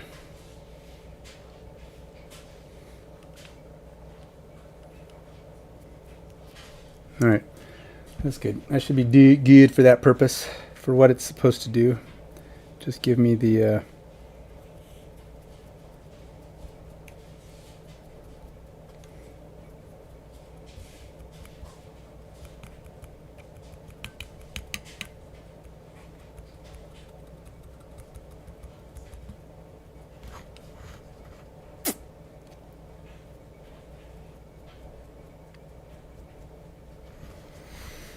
give me the white highlights that I'm looking for. Okay, so now, so way a zenithal should be is like 3 coats. It should be like all black, and then a top down gray, and then a dry brush white. That's how it should be. But I didn't do that. This is a hack. This is a hack zenithal. Kind of one that's a little in post, thinking, probably should have done that the first time, but I didn't. So we're doing it this way. And trust me, it'll be fine. You don't have to do zenithal. You can do your own highlights. But it does kind of spare a little bit of time.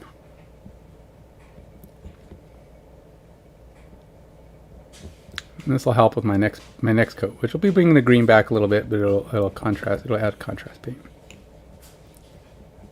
This one's going to be contrasty.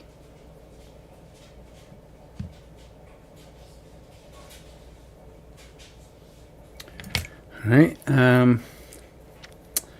Zeol Leo contrast paint. All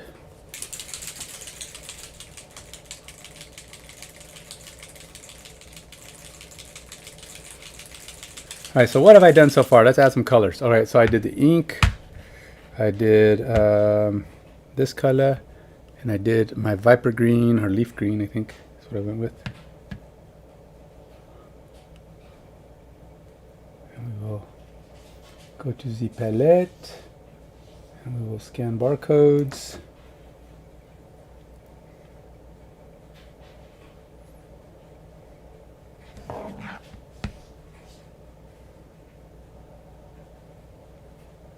Why did I keep thinking I did 2? It keeps adding 2. It's like it gets stuck on one. There we go.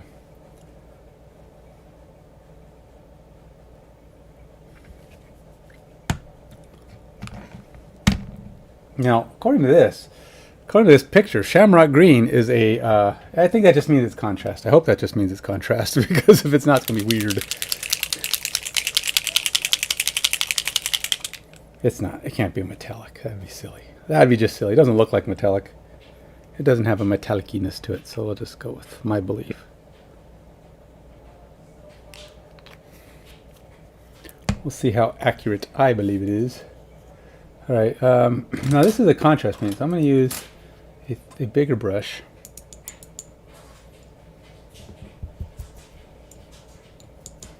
This is a crappy brush, but it's all right. Hopefully it's not. It's hard enough to mess my paint up. It's not that bad. It just isn't detailed friendly. But this is not the kind of thing I'm worried about on this particular. It's like trying to get over to my.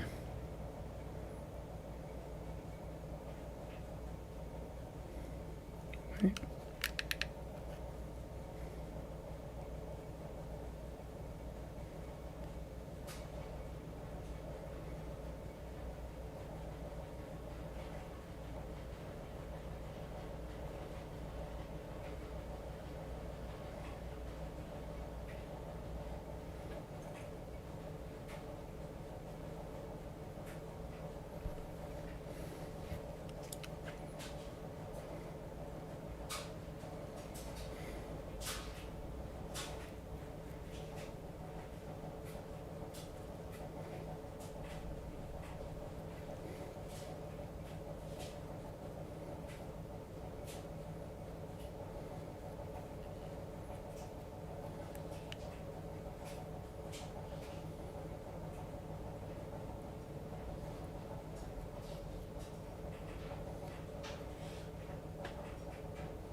Still feel like I need to cut this guy's foot. There's some extra metal down there. I don't know how. The best way to cut metal though is a little trickier, right? You still use a blade, but I mean, I may have to. I don't know. Hopefully, I won't have to drill it. I don't know. I don't like weird places of weird extra pieces of.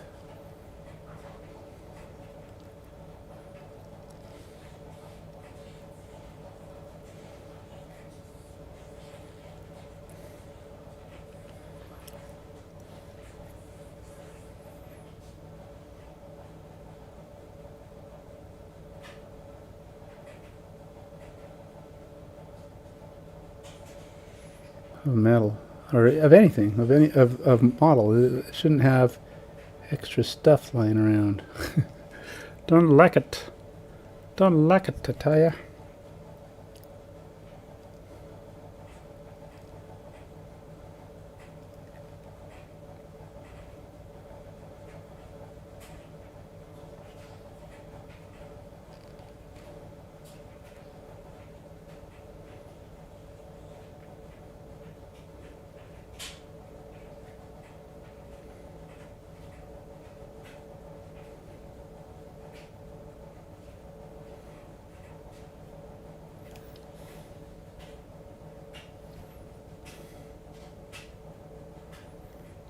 All right.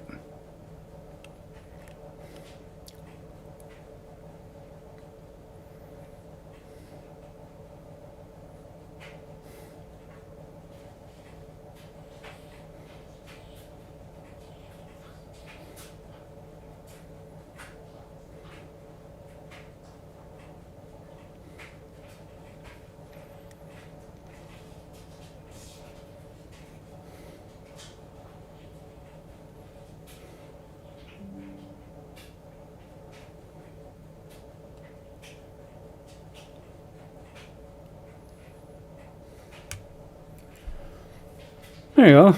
Just getting there. He's got a little bit more highlight going for him, a little more contrast.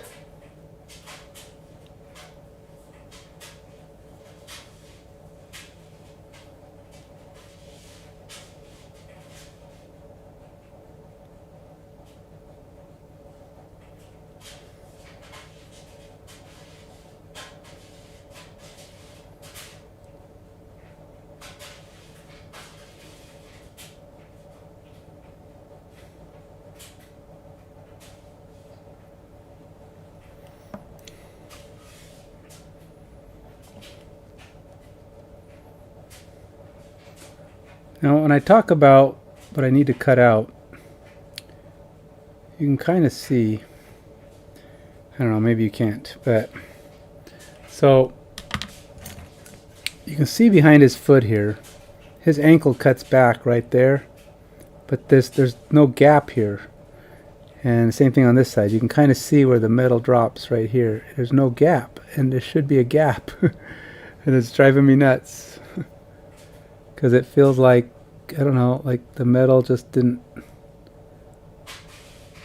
separate correctly or whatever. But now I feel like I'm going to have to drill through there and cut it out because it's bugging me. The things that bug me, I tell you. So do I give him like wise old man monk gray hair? Gotta give him black and gray hair. Or should I just go ahead and give him like should I give him red hair? Green goblin with red hair. That'd be interesting. The wizened old goblin, like he's an old goblin. Huh. Blonde? How about blonde hair? Old ogre. Yeah.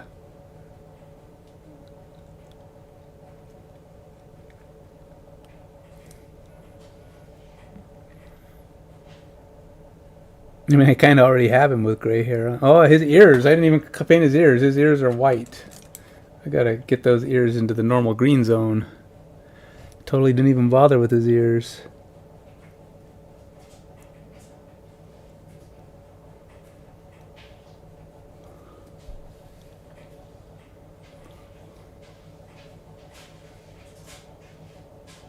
And I don't have that base green coat on there either. So they're pretty bright.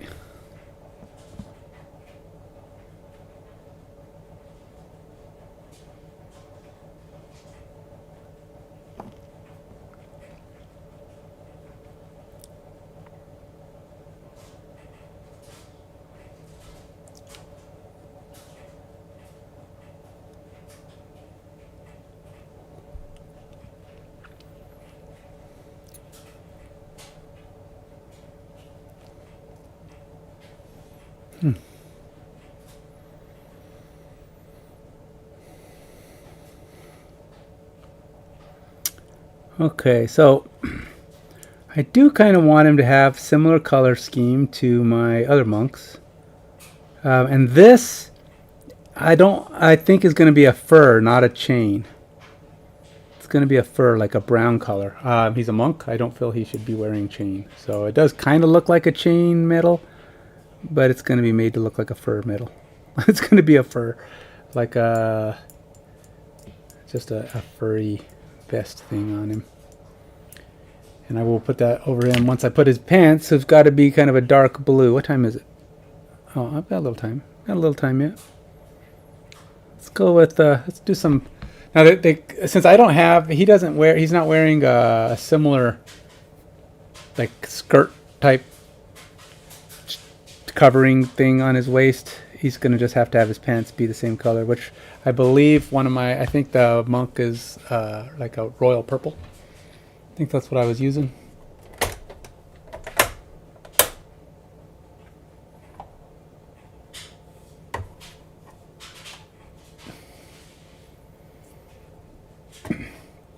Probably royal purple with a little bit of blue, because I like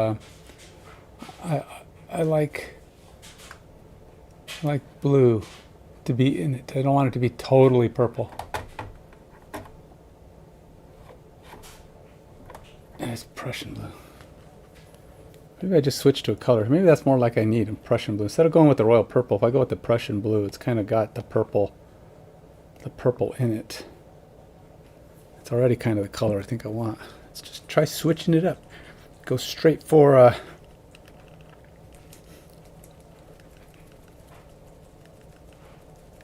oh, this is a thick paint. I don't even hear the paint moving. It could be problematic. It's coming out, so maybe it's a full bottle. Could be that.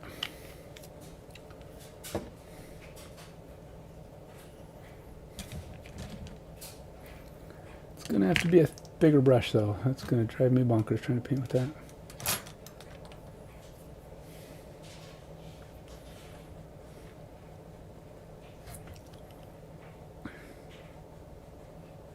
Yeah, it's not even though it's Prussian blue, it's not blue enough. I'll have to put like maybe a blue contrast over it to bring it back around to the blue. But I've already got this on there, so I'll put it on there, and then I'll put a blue contrast to bring it back to the bluer side. I'll show you what I'm going for in a minute, just because I want it to be similar. So I think I should be able to get it, but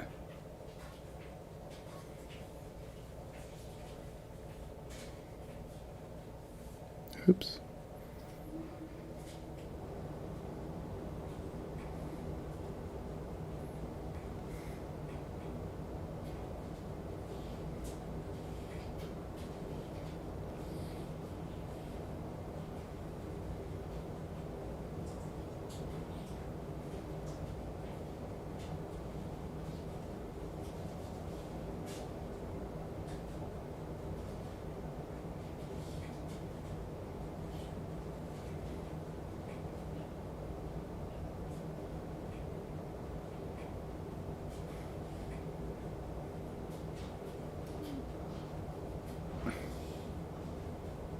See, and then his foot looks like it's just blurring to the ground. It's just weird. I gotta fix that. It's gonna drive me bonkers. It's like I'm not gonna be able to stop talking about it either until it's fixed.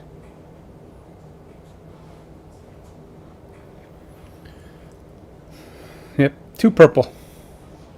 Too purple. Gonna need some definite blue. Now you say, why are you still going with it then? Well, because I think it's fine enough. I think I can get it to where I want it by adding the blue I want. But I'll just put like a blue ink over it and it'll probably be fine. I kind of thought Prussian blue was more blue, and then I poured it out. It's like, nope, it's definitely purple, but it's just blue or purple.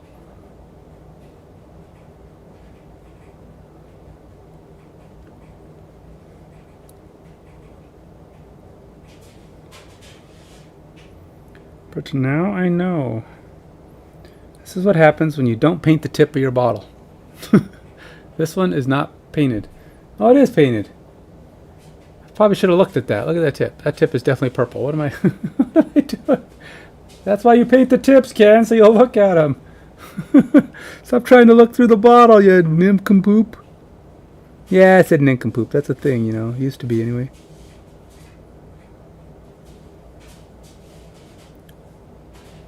Sheesh. Why do you bother to paint the bottle if you're not actually going to look at it, you doodlehead? I know. Just trying to keep myself on my toes, man.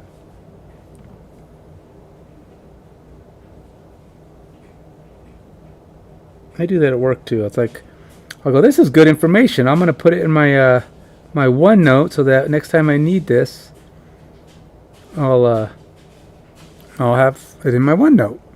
I do it all the time, always adding stuff to my OneNote. And then I'm like later on going, dude, how do I do this? I don't remember how to. Didn't I do this before? And I'm like, oh. Then I start asking people. I'm like, wait a minute. I think I wrote this down in my OneNote. And then I go look at my OneNote. I was like, hey, look, there it is. Maybe I should have looked here first. It's like, yeah, maybe. Maybe, Dukas. You don't see purple at all. Holy moly, dude. This is way purpley.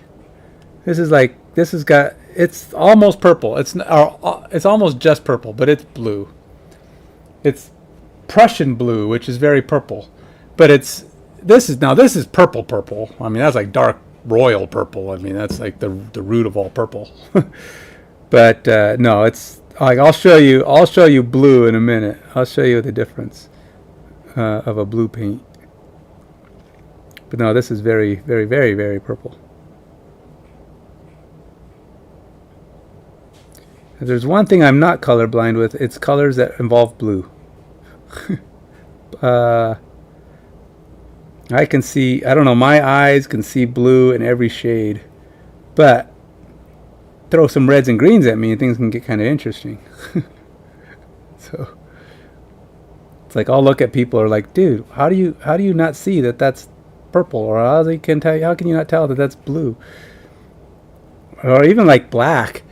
You know, like royal or midnight blue. Somebody will look at it and it's just super, super blue, dark blue, and they'll look at that's black. I'm like, dude, that is not black. It's not even close to black. It's very clearly blue. But like my wife, she can't see midnight blue. She sees really dark blue and she just says it's black. I'm like, no, not the same thing, man. But hey, I'm not the only. So, you know, there's different kinds of color blindness. You know. It's not even color blind. Like I say, a lot of it's color deficient. It's not like I can't see greens and reds. They just, my brain gets confused when you start seeing them together in groups, and they're not bright enough. If they're too similarly shaded, my brain gets confused, and I'm like, I know there's green and red here, but I can't distinguish them for some reason. It's like I'll see all those colors there, but then I go to grab it, my brain goes, I don't think that's one of them. It's really weird, but blues, I can see blues. I can see blues easily.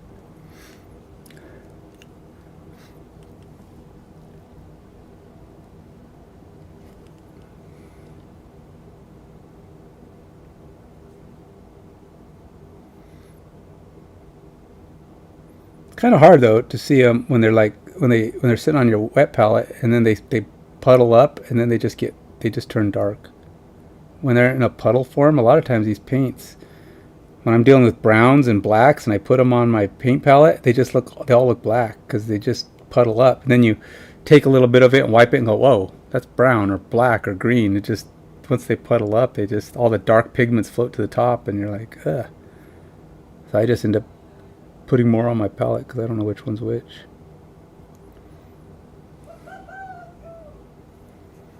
All right, so I'll show you what happens when I actually put a blue on this guy. I mean, this is, like I said, it's a lot blue. I mean, it's a very bluish purple. But all right, so here's an example of what I'm talking about. This guy, my demon monk, has pants that are kind of the color I like. Okay, so see, those are dark purple, but they got a lot more blue in them. So I actually put a royal blue highlight on them, so they've got a royal blue and a metallic blue on the top, but it's using a similar purple underneath. So you can see how those ones are very purpley, but this dark color is what I want. And okay, so like there's a blue that's actually a blue, like this magic blue.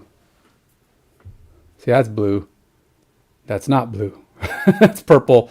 That's very blue. It's kind of a light blue, but that's very blue. And then the one I think I'm gonna go with. See, this is a more on the same par as that is darkness.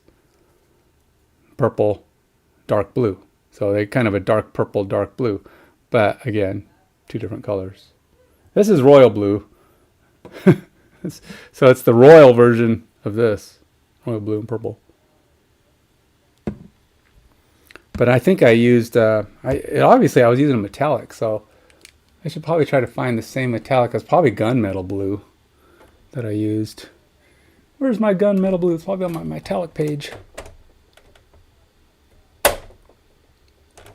No, not at all. Well, the green and red, it's my color blindness. Dude, I can see perfect blues. And if you see this and you say there's no purple in that, and you're the colorblind one when it comes to blues, because you can't tell that that's purple.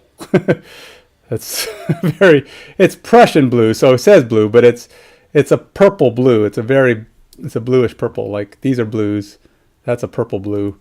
There's like 1,000 blues up here, 1,000 purples. Some of the purples look really blue, and some of the blues look really purple, but they all look. That's why it's hard to know where to put them sometimes, because it's like purple is what, blue and red. So if they have to be, like, I have some purple I think on my red stack because it's got a lot of red in it, and it's really, really red, but it's still purple.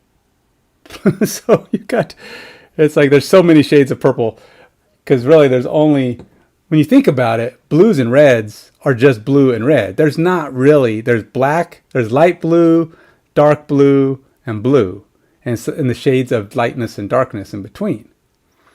Then you start adding colors like red.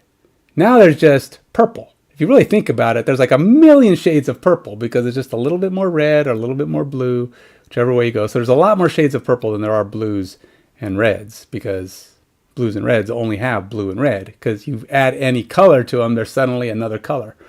You add any yellow to blue, it's green. It doesn't matter how much yellow you add, it's now green. It's just, you add a drop, it's a drop of green, but it's still green. And some people will look at that and go, that's blue. It's like, well, no, it's green, but it's just got a lot of blue in it. So yeah, when you're dealing with colors, there's a lot of, the middle colors are a lot more of them. So I can just see there's a ton of red in this purple. It's just not, or in this blue.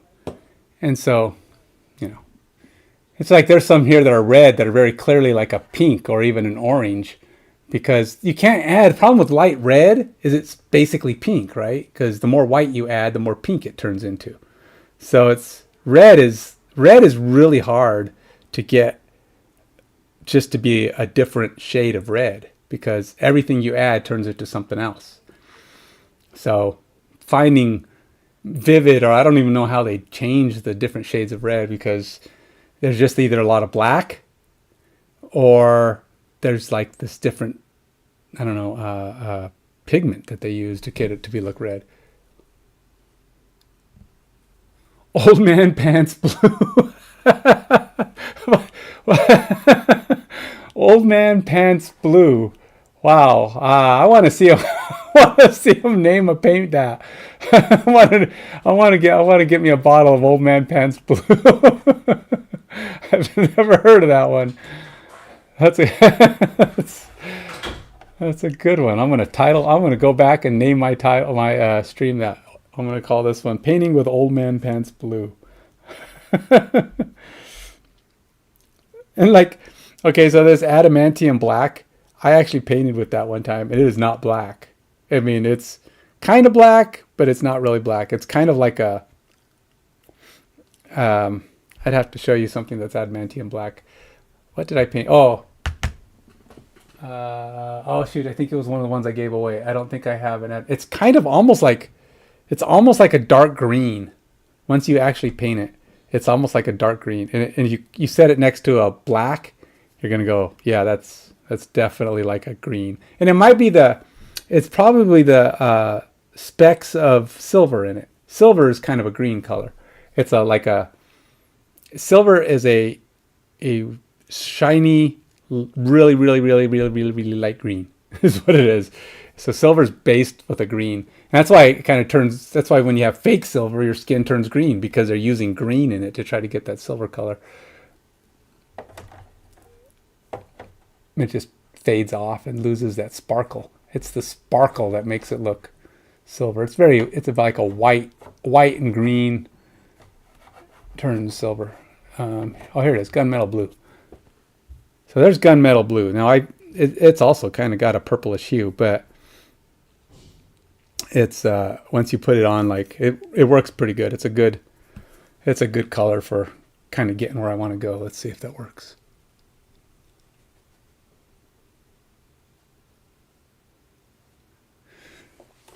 Which channel are you looking at? Twitch? Yes, there is. You should go to, if you go to the website, that's my X cases, right?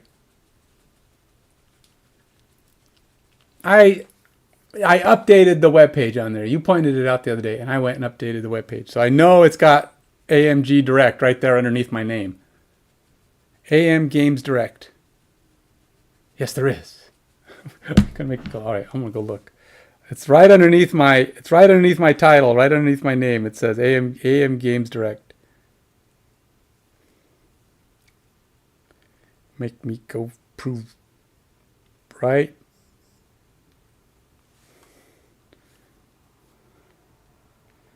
I just fixed it like the other day. What is this?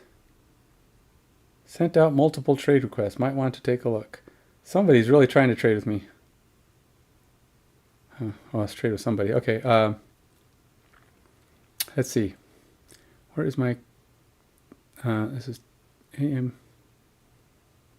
Am I even on the right thing? Oh, Twitch. Okay, so... That's not even the right one. Why? Since when do I log in as that? That's not me. I mean, that is me, but it's not. Sign out. Oh, I know. Let's go here. Streaming. Twitch. There we go. Optimized Gamer. My channel.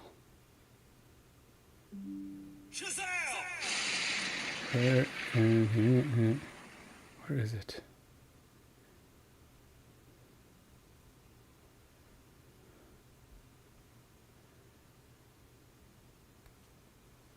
This link will take you to YouTube.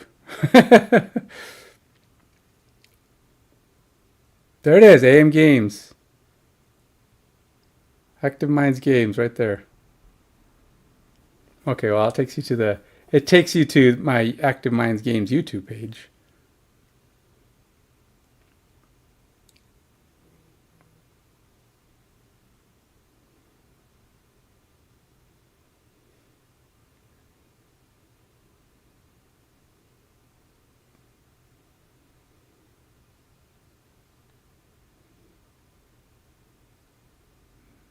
So it's partly there.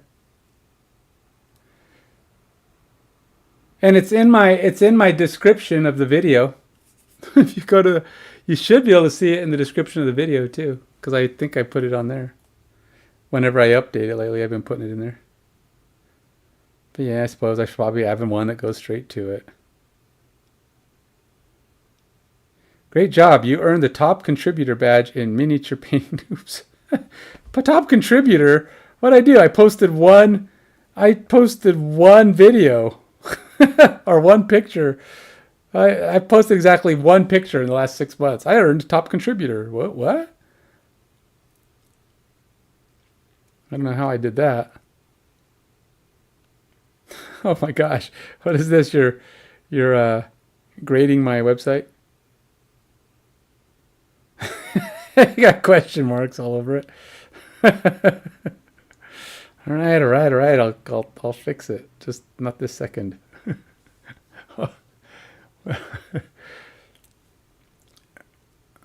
I did. I tell you, it was right there. You pointed out that it was going to the wrong place, and I went and fixed it. So I don't know where it disappeared to.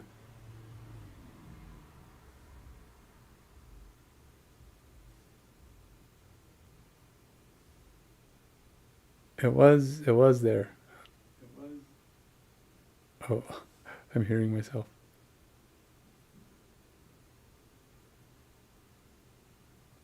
Twitter, Instagram, Twitter, Discord, Patreon. I don't know. Somebody erased it. I think you've been logging on to my stuff and deleting it.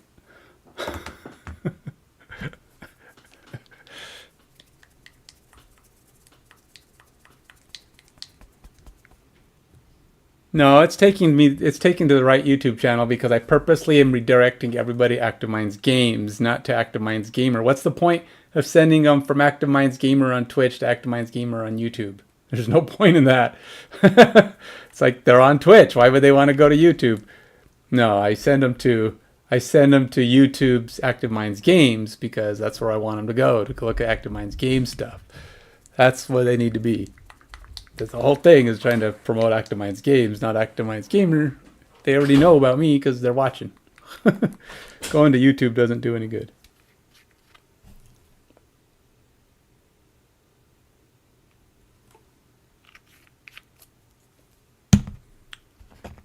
I mean, unless they're going to watch videos. I mean, I guess you could link them back and let them watch videos, but they're watching videos on Twitch. And besides, most of the people on Twitch, I don't know. I don't know where I get most of the people who watch me paint. The live stuff on Twitch seems to get more people live. But in post, I get a lot more stuff later. Like on Twitch, after a video is over, nothing. I'll get, maybe that day, something, I might get 1 or 2 or 3 people. But on YouTube, almost all my views come after I've already put the video out, after it's been done. Yeah, so videos are the best way to grow. Edited videos are the best way to grow because on YouTube, people actually watch finished videos. Even live ones, they watch more than Twitch. Once Twitch is done, it's done. People don't go back. I mean, they might a little, but not,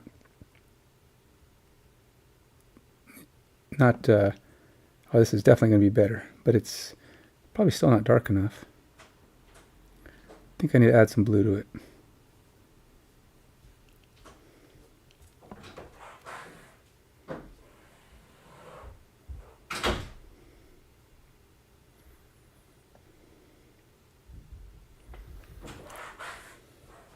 See, where's my...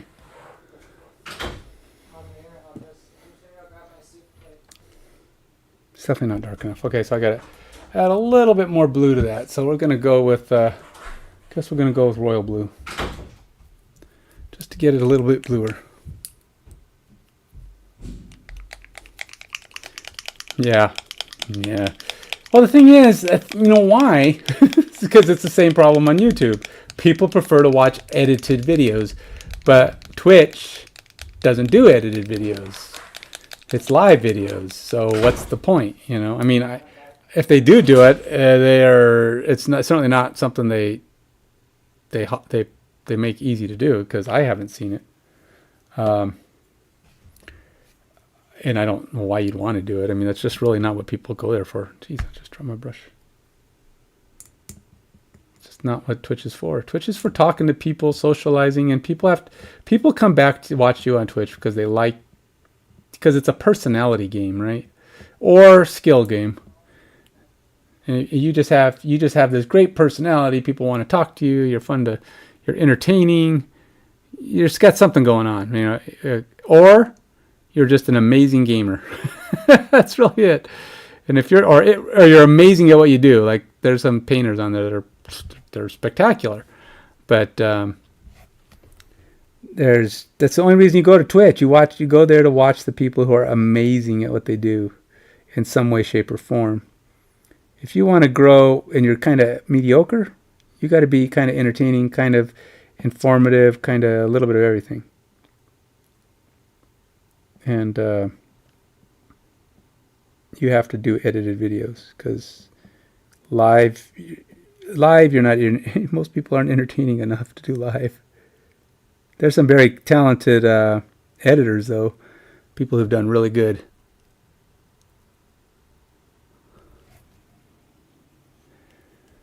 Yeah, I know, but I hate so much of that music. It's terrible. I don't know. I'm too much of a music snob. I feel like if it's free, it's not good. No, I know sometimes that's not necessarily true, but that means I got to browse all that music and I have to go find stuff that I like. It has to be something that's catchy and sounds good to me because I don't care if other people like it. I have to like it. If I don't like it, screw it, man. I'm not putting it on my stream. So I end up. It sucks too because I like hearing music, but I like oldies. I like actual songs I can recognize and enjoy, and some of these songs just don't do it for me, man. These DMC ones just sound like elevator music.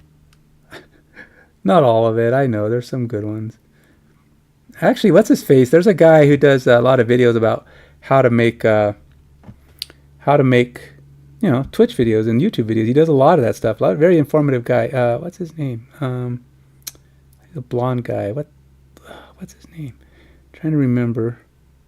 But he does he actually has a business where he does that kind of music. He actually has an online thing where you can pay, I don't know, $7 a month or whatever, and they got a huge library, and that's just his thing. And he makes music, and a lot of it they let you get for. It's not really, DMC music. If you're listening to any good ones, it's not free either. I mean, you're still paying for it. You're just not getting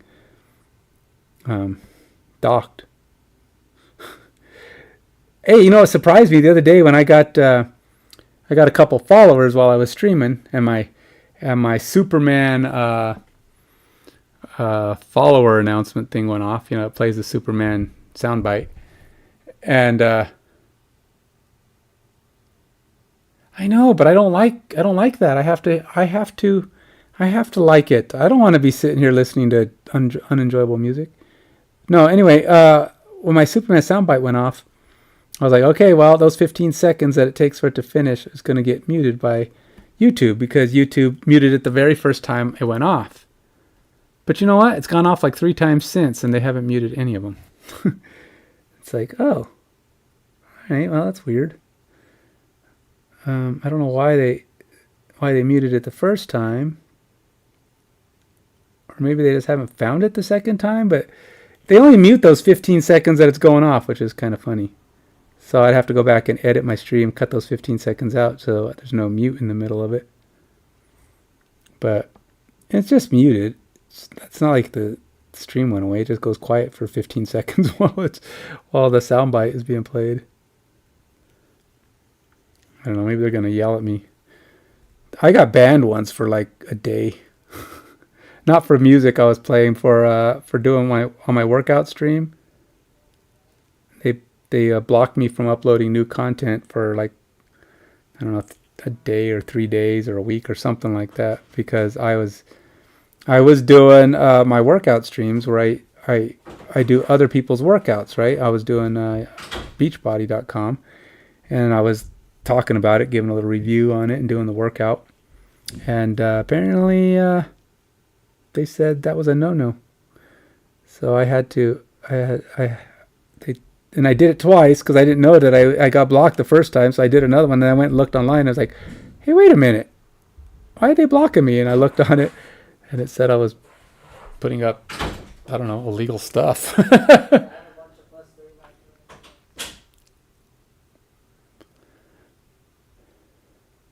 But yeah, a lot of people do play music on the background. I hear them. Yeah, when you're listening, they have music going in the background. There's no doubt. And I listen to them going, what are they listening to?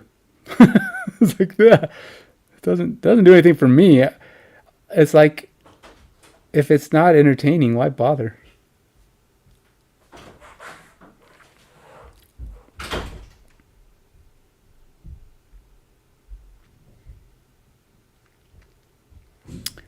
Okay, so that purple's still really purple. It's really bugging me. I'm trying to keep adding more blue to try to get, or more blue or blues to get that blue to be less, that purple to be less, less purple, but, or at least darker. Maybe I need a midnight purple or a really dark purple. Maybe that's what I need. Maybe that's the problem. Maybe the problem is not that it's blue, it's just not dark enough. See, this is the kind of look I'm going for. See, I don't know if you can see it. Yeah, see, that's kind of purple too, but it's a much darker. It's almost on the midnight color range. So I know. Maybe I need to get a darker blue. Gunmetal blue is the one that's making it sparkly, which I do like, but I need to find a darker color. Dark Prussian blue. Well, that's darker. How much darker? It's not even, dang it, it's not painted. My color tip is not colored. What time is it? Oh, it's 9 after 10. 10 after 9. Dang it.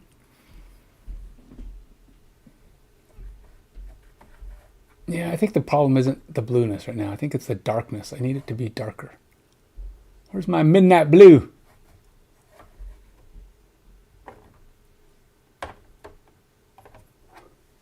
Here, look, I got royal purple. That's probably the royal purple I meant to put on there. This is a different royal purple. This is game color. See, the game color one is way darker. That's probably the royal purple I meant to put on. I knew it was royal purple, but you can see that that one's way darker and even has more blue in it. That's probably what I meant to do. Dang it. Darn me. I knew I did the right color, but now I have to fix it somehow. Black indigo. Oh, there's a dark purple if there's anything. Black purple.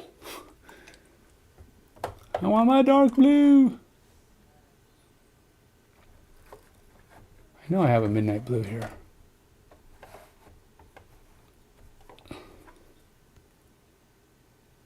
Transparent blue.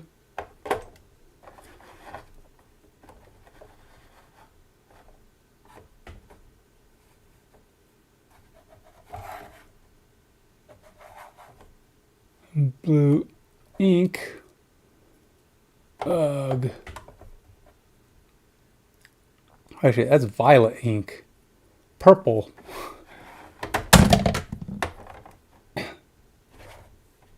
Violet. Dark blue. There it is. Way in the corner. Argly margly.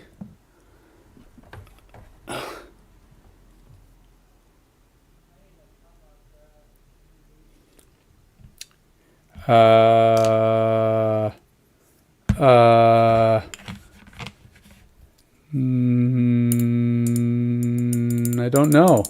Gotta look. Just a minute. I'll check.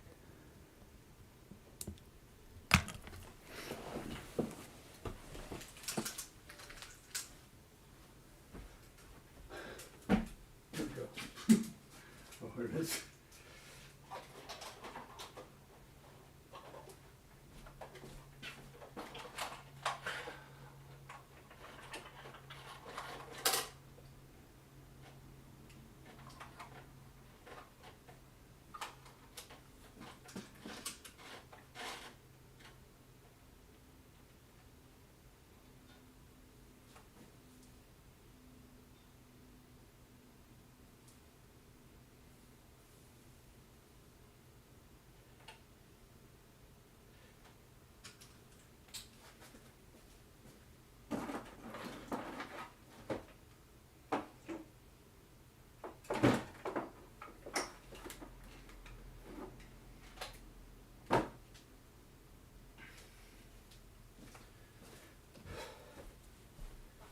Yes, it's male. There you go. That's the power packs. The power packs plug.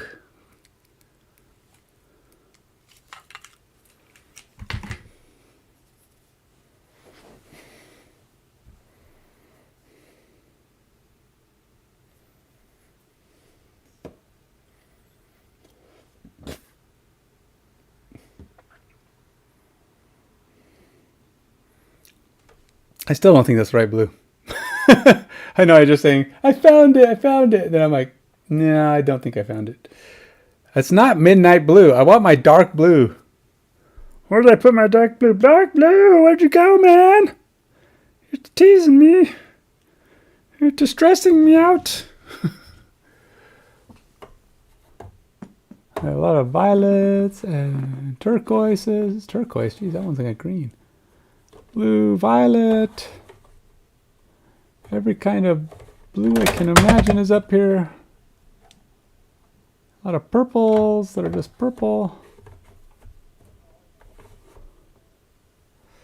And a bottle that just fell into my palette. Nice.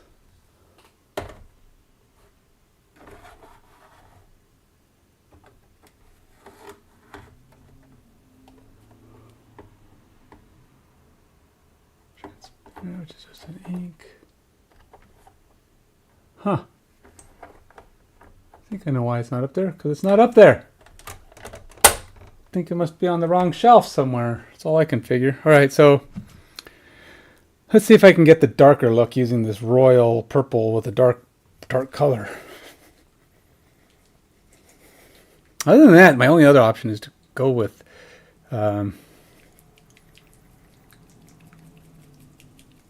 adding black. Make my own freaking blue. If that's how you want to be, I'll just do it myself. Gunmetal blue, which is what I already have out.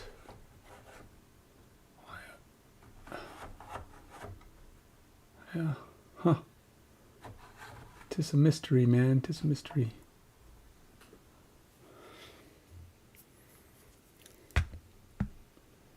But gunmetal blue, where'd you go? Besides the one I just pulled out, it's royal purple.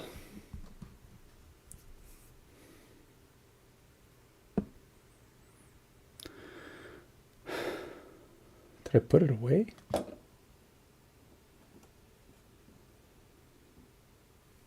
Oh, here it is. Yep. Oh, wait. Check that out. I didn't even know that. I got two gunmetal blues, two different companies with the same name on the paint. I would have never, ever realized I had that. This is Reaper paint, and this is Vallejo's paint.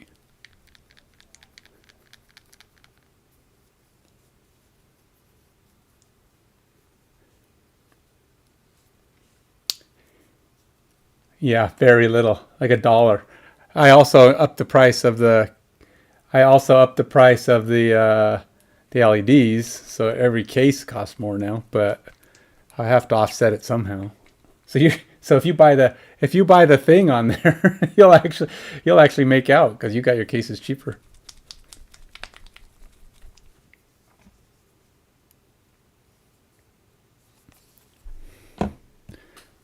The LED light set's pretty pricey.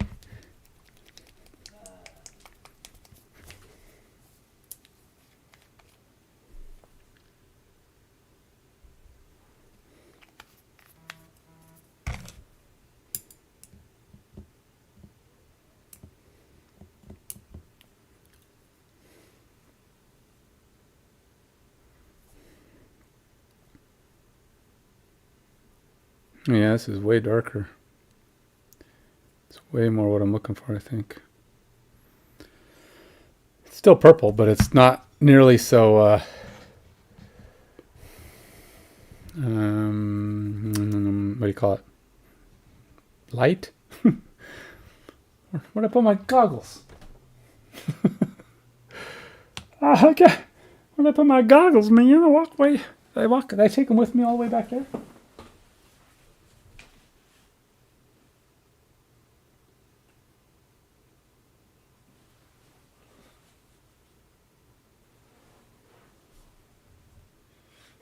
I really don't know where they went. I don't see them back there. Oh. Ugh.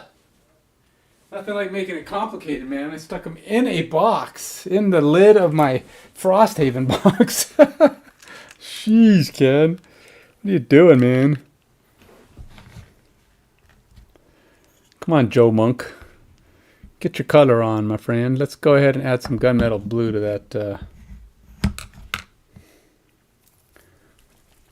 that royal purple of yours.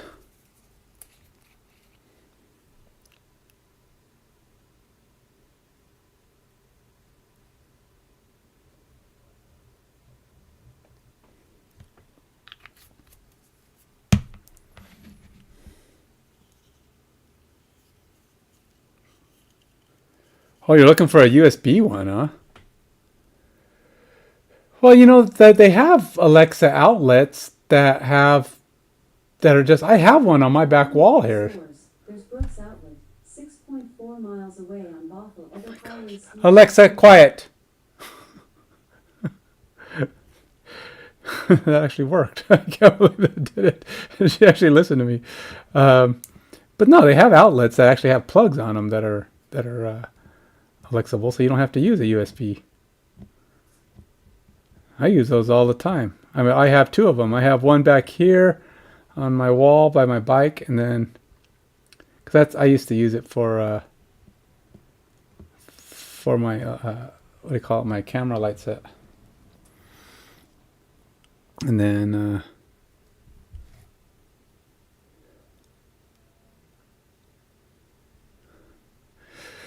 yeah, that's probably a pretty good chunk. I mean, it is you are lighting lights, even if they're LED lights. You're lighting a lot of them, right? So they're.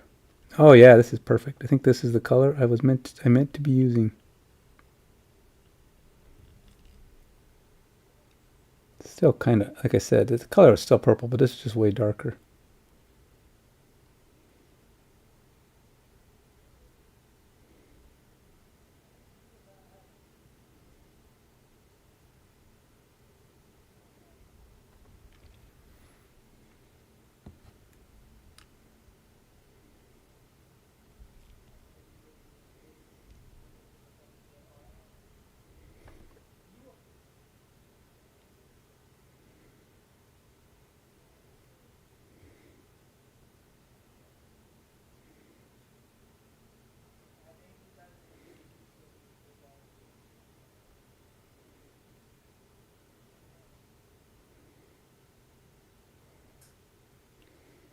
Perfect. Perfect. I found it. I found my color, man. I'm so much happier now. So much happier. But it's not that much smaller. I mean, they're only like maybe that big around. Yeah, it's smaller, but I mean the outlet piece is still big. If you're using a regular outlet and you just replaced it with one of those that has, there are some pretty decent ones though. If you actually look for like I don't know what the amperage on this thing is. It's probably like say more than that, but like for my phone, you need like a special amp, like 5 amp or something. And if you look up specifically 5 amp, you can find a higher voltage USB outlet. In fact, I put one in my box because I needed one for what was I using it for? I think for my phone. Oh, by the way, did you know that there's a huge difference in USB cables that have a higher price? I always thought that the higher price ones were just, hey, Joe Blow shop thinks that their stuff is better, and it might actually be better quality, but I'm not just talking about quality. There is functional differences in the higher priced USB cables, and significant ones at that. Some of the stuff that some of the variations of what the cables can do, it's amazing. It's amazing.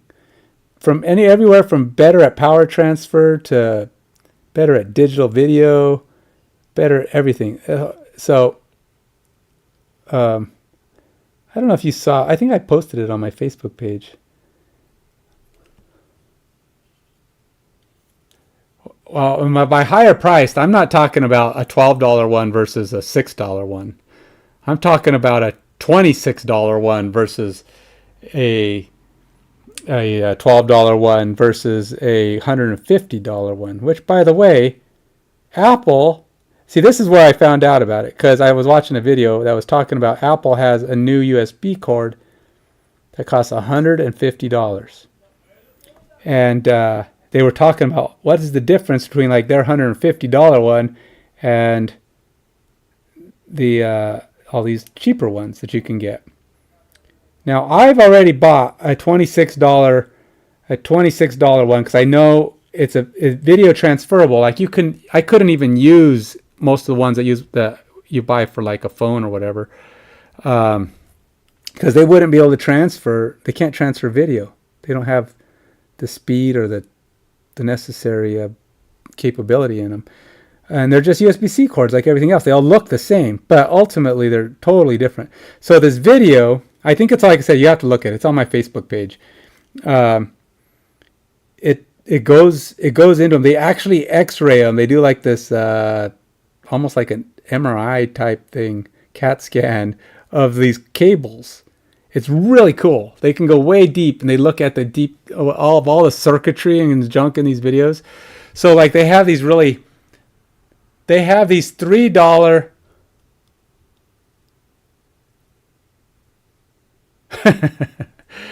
yeah, they have these $3 cords, right? So they looked at them, they X-rayed them, and the way, USB cables are supposed to be like the way you plug them in is supposed to not matter, right? Up or, however you rotate them.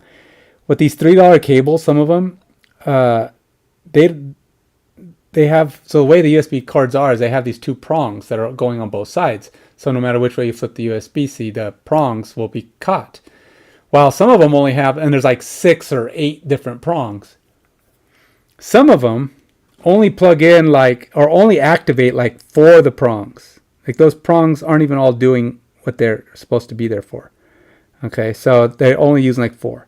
Now the thought is that they're designed to be only charging, right? Only charging.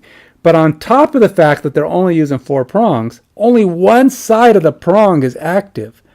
So if you flip the cable wrong, the prongs won't touch anything. They're not even bridged. So they have these prongs that go like this, and they're not bridged, so there's no contact between the prongs. And if you flip it wrong, you're going to touch the side of the prongs that's not even attached on the circuit board underneath, which, by the way, is like literally, on some of those $3 ones, there is no circuit board. It's just wires straight to the prongs, and they only connect one side of the prongs. They don't even bother trying the other side. So you'll find that that is zero function on the other side. And then you start getting a little higher, like the Amazon Basics one, which gets okay reviews for charging purposes, I guess, and very basic digital stuff. They actually connect both sides, and they have a tiny circuit board. It's like of the whole little head. It's like a fraction, it's like a little bit. Now, it's just enough to connect all sides, but they still don't use all the prongs. They won't use all 6 or 8 of the prongs. Now, you get up to the $26 ones or $28 ones, and they actually will start using all the prongs. But like the $150 one, they actually have the Apple one. They have a circuit board in there that literally uses the entire head, and their head is actually bigger than most USB-C heads. Well, my video ones, they're pretty big too, and I don't know what they look like, because they didn't actually look at a $26 one.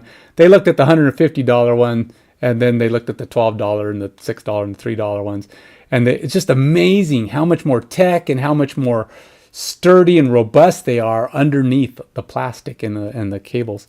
It's actually a pretty cool video. You really got to watch it. The way they can look at it, and you're like, so Apple isn't just trying to rip you off. they actually put stuff in there. And they kind of identify what the parts are doing and how they use all the heads and how they go out of their way to make sure that all the data bits hit the wire at exactly the same moment coming from either side of the head. And it's just amazing. And it's like, huh. Now, granted, even they said it's like, but even so, $150 is quite a bit. But there was like a couple other videos that talked about that, and they go, well, if you think about everything that these cables can do versus the various cheaper ones that can only do one or two things, these ones do it all. So it's like if you're just needing this or you're just needing that, then fine, get the cheaper ones that just do that. But if you need a cord that's going to do, you want it to be fast charging, you want it to be able to do video, you want all these things out of your one cable, which is what you need when you have a powerful like laptop, right? Like you're connecting it to a MacBook Pro or maybe a Surface Pro or whatever you're connecting it to. You need it to have all of that functionality. Then you need to maybe think it's best for your computer and for your sanity that you buy the better cord. And I was like, huh, how do you know? I don't think you need a $150 cord for an iPhone, but for a MacBook or something, that's powerful enough. And it might work really good for your phone. If you got a high-end phone like maybe mine or, anything of that nature. Oh yeah, see now, look at that. Now that is the way it's supposed to look. It's looking good. I'm liking it. Now his green skin may or may not go with it, but that's irrelevant. That's not. People don't match their clothes. Well, some people do. Ogres don't. Ogres don't care if their clothes match their skin. Especially a changeling who only changes into ogres when he's trying to intimidate somebody.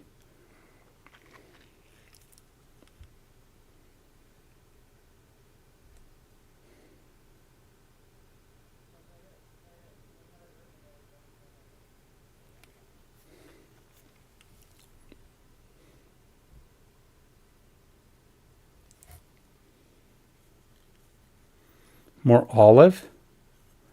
You think? Why? He has a good ogre skin look. Why? Because you think that'll make him blend better to the purple?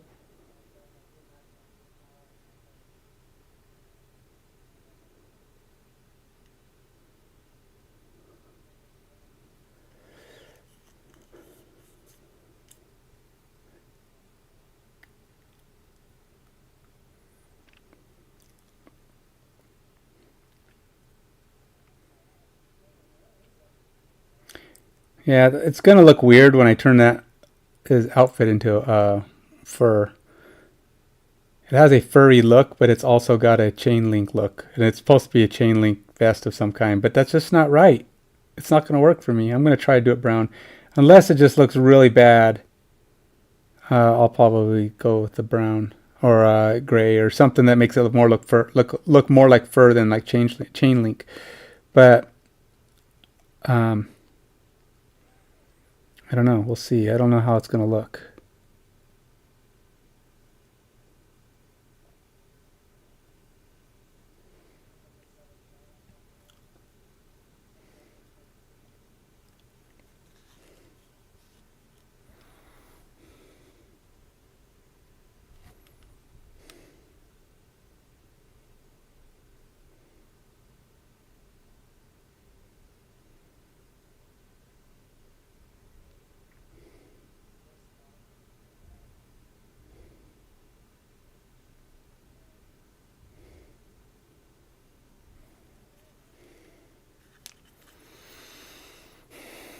But yeah, I'm trying to, like I said, trying to keep the basic theme of the color of the clothes similar. But sometimes they have different things on. In this case, he's got this vest on that I like to turn it into a kind of a robe look. So we'll see. See how that looks. I'm going to go gray first, and then I'll probably do white over it. I turn it into a white fur, maybe. I was thinking brown, but I think a white fur type looking thing will look better than brown will.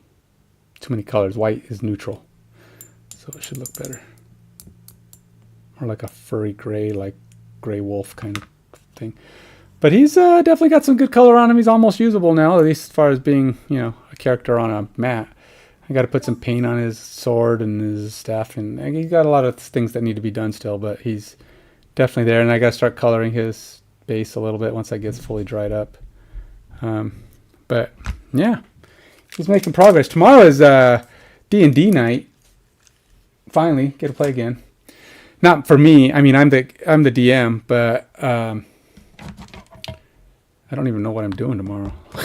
What did he do? Oh yeah, they got themselves an infernal machine, and they got in a fight with another dudes had infernal machines.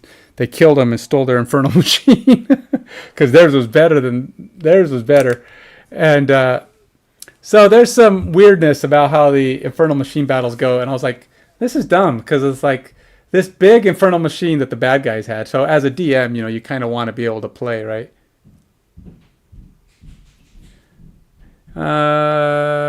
Yeah. Well, ogres can be gray, I suppose. I've seen gray ogres. You can make them any color you want. They're not real. But, he is actually, when you look at him in the dark, he doesn't look anything as bright as the one you see when I was in the light. So the light makes him look a lot lighter green. But if he's sitting in a shaded area like this, it's like very dark green. So it's the brightness of the light that really lit up his skin. Yeah, wash it with black. See, I'm not big on outright washes, man. I mean, I use them a little bit, but I'm very picky about my washes. I don't like to do a dip wash where you just cover the entire thing with black. It just dulls everything. It dulls everything a lot. So, contrast paints help. It will darken him up some. But what I could do is just put a darker green on him. Or you could, I always do a wash. I mean, there will be a wash, but it won't be fully. I put it where I want it. I put it in the cracks. I put it in the crevices. I don't like to just cover a guy because it, like I said, it really dulls the colors. You lose all of your snap and sizzle. Brown washing might be better. Brown wash might be good, yeah. In fact, even like the blue and purple areas that I did, those could actually be done with some kind of a black blue or a black indigo like I have up there, or you're just basically putting a really dark shadow in there to get those cracks and crevices to pop a little bit more. And then you take something that's really light, like maybe a silver or even a very, very light blue metallic, and just do the edges, and it'll pop the clothes, make them look a little sharper. So I always watch these guys online that are painting, and they're like, use an obvious, when you're highlighting something that is clearly different, not just a lighter blue or a lighter this, use something that's clearly different, like a white or a sky blue against a dark blue, something that when you start putting it on is very clearly different. But I'm always afraid of that, and it's like, yeah, but won't that look weird? And then they paint and it looks great, but I start putting it on like, oh, this is too bright. And then sometimes I just say, oh, you just commit. You can always go over it with a lighter color, a darker color later. But it's hard. It's hard for me to make those commitments to really contrasting colors. And they say that's what you got to do to get it to really pop. And so it's making that commitment in my mind is the tricky part.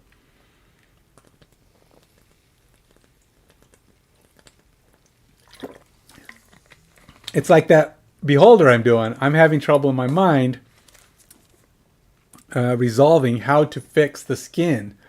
The eyes are great. The teeth I love. But the skin, it's just there's something not there. So I'm having trouble with it.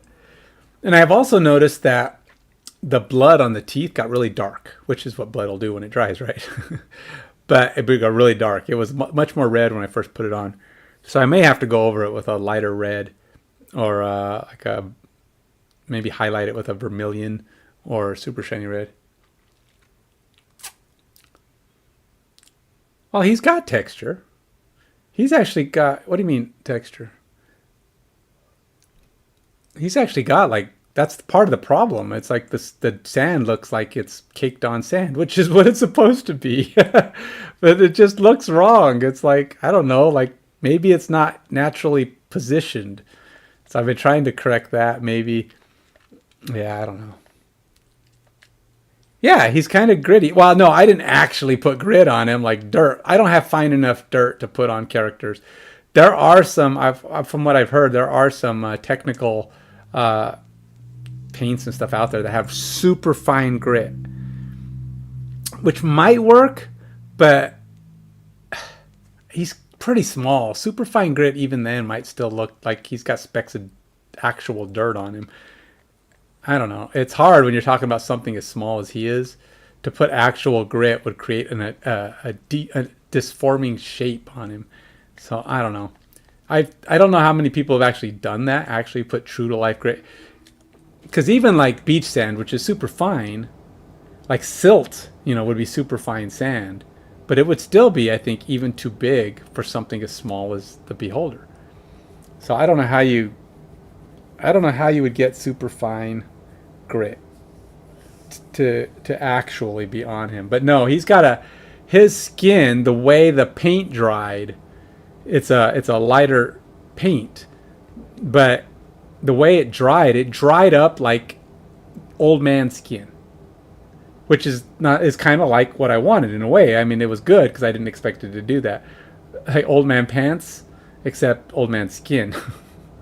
No, like winter skin, or like your elbows get when they're really dry in the winter, or your knees or whatever. It dried like that, where the skin just looks kind of cracked and just looks dirty. Yeah, well, that's what I'm saying. Like, I'll show you what he looks like, and you can see it in his forehead, and it's actually the same way all over his skin.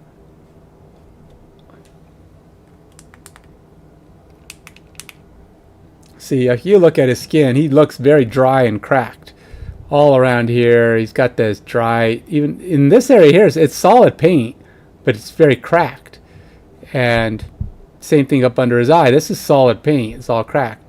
Now there's places obviously where it wasn't solid. These are the low points, which is what I wanted. Like I said, I really like the way the skin kind of looks on top, but it's almost like I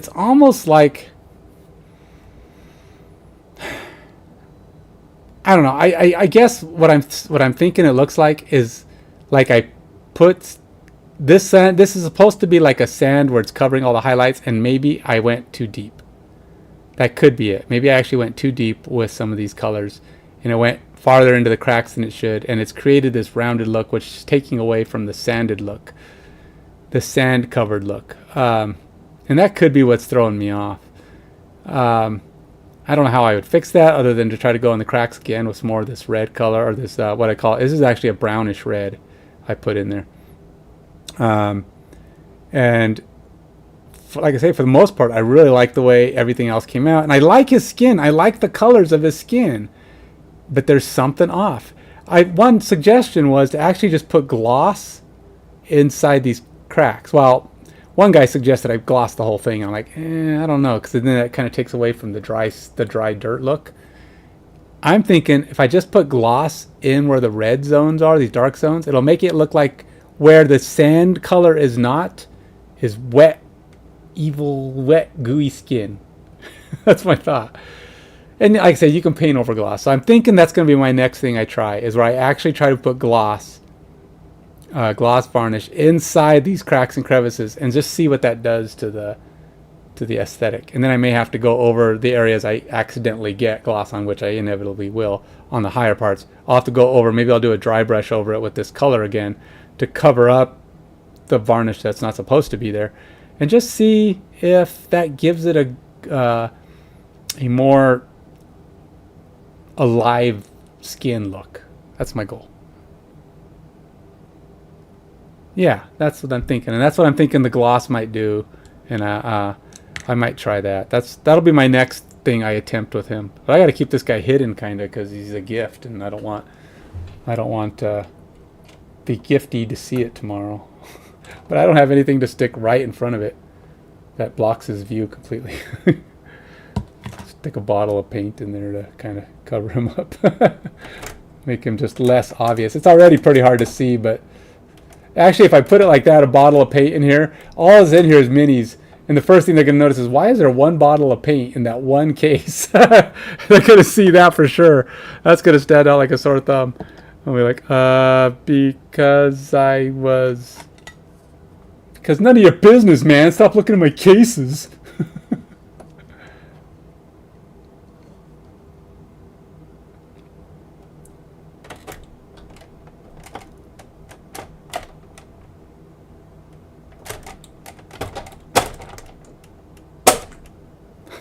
There you go. I have like a 3-inch base I just stuck right in front. That won't stand out, but it's a lot less obvious than one bottle of paint sitting in the case. Actually, he's coming out pretty good. I like this. I think he's coming out good. He'll look good when he's finished. But it'll be really cool to have him, to pull him out. Somebody says, say, hey, if somebody has an enlarged spell or something, I'll say, cast it on me. I want to try something. And pull out my big old ogre monk. And then, like I was saying, I can visualize it as my little halfling. I have a little guy that's his normal size. He's a small, almost like a halfling figure. He's a changeling. His natural form is like a small halfling dude in a cloak. And I was thinking I'd have him go up kind of like Yoda might do, right? So he's about to fight, and Yoda gets into his position, and then like he walks right up to a giant, a big dude, something like, I don't know, a guy who's maybe not like a giant who would still think this guy's small, but somebody who's pretty hardy, like maybe something like this Santa-sized guy. He comes out and or maybe like this guy who's going to see my little halfling guy stand up right in front of him, and he's just going to like, ha! And then I just changeling morph into this giant ogre guy standing right in front of him. And it's like, and before his eyes, my guy just starts growing into this big guy, and suddenly he's twice his size. It's like that would be pretty cool to have that happen. I don't know if I'll get that chance, but I'll have to see if I can find me an item of giant growth or something that gives me one chance to grow big for a moment, and try my little get big and tough on somebody.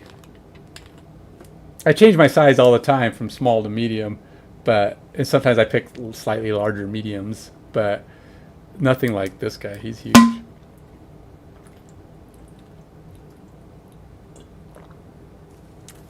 And what I didn't do, I didn't take a progress photo, and I didn't stop my timer. So I should probably do both. Oh wait, and probably even need to add some paints. So this is the purple I wanted. That's way the one I wanted big time.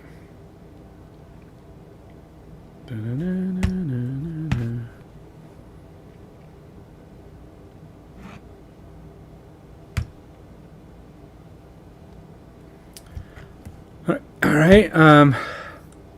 And then I gotta go back and go here and go there and take a picture. Probably not enough light.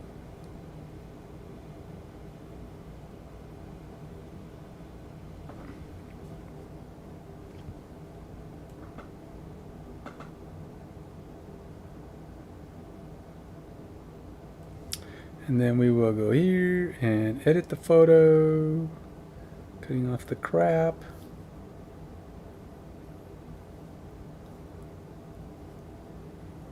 Then we'll go here, here, here, here.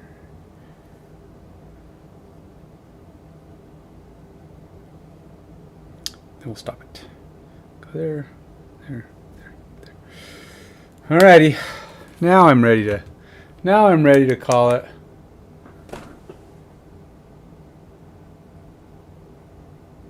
Yeah, I think next time I'll do a little bit more work on that. I don't know. Probably won't be well, unless I paint tomorrow at noon. But really, a well-disciplined DM would actually spend his lunch hour tomorrow planning for the night's uh, mission.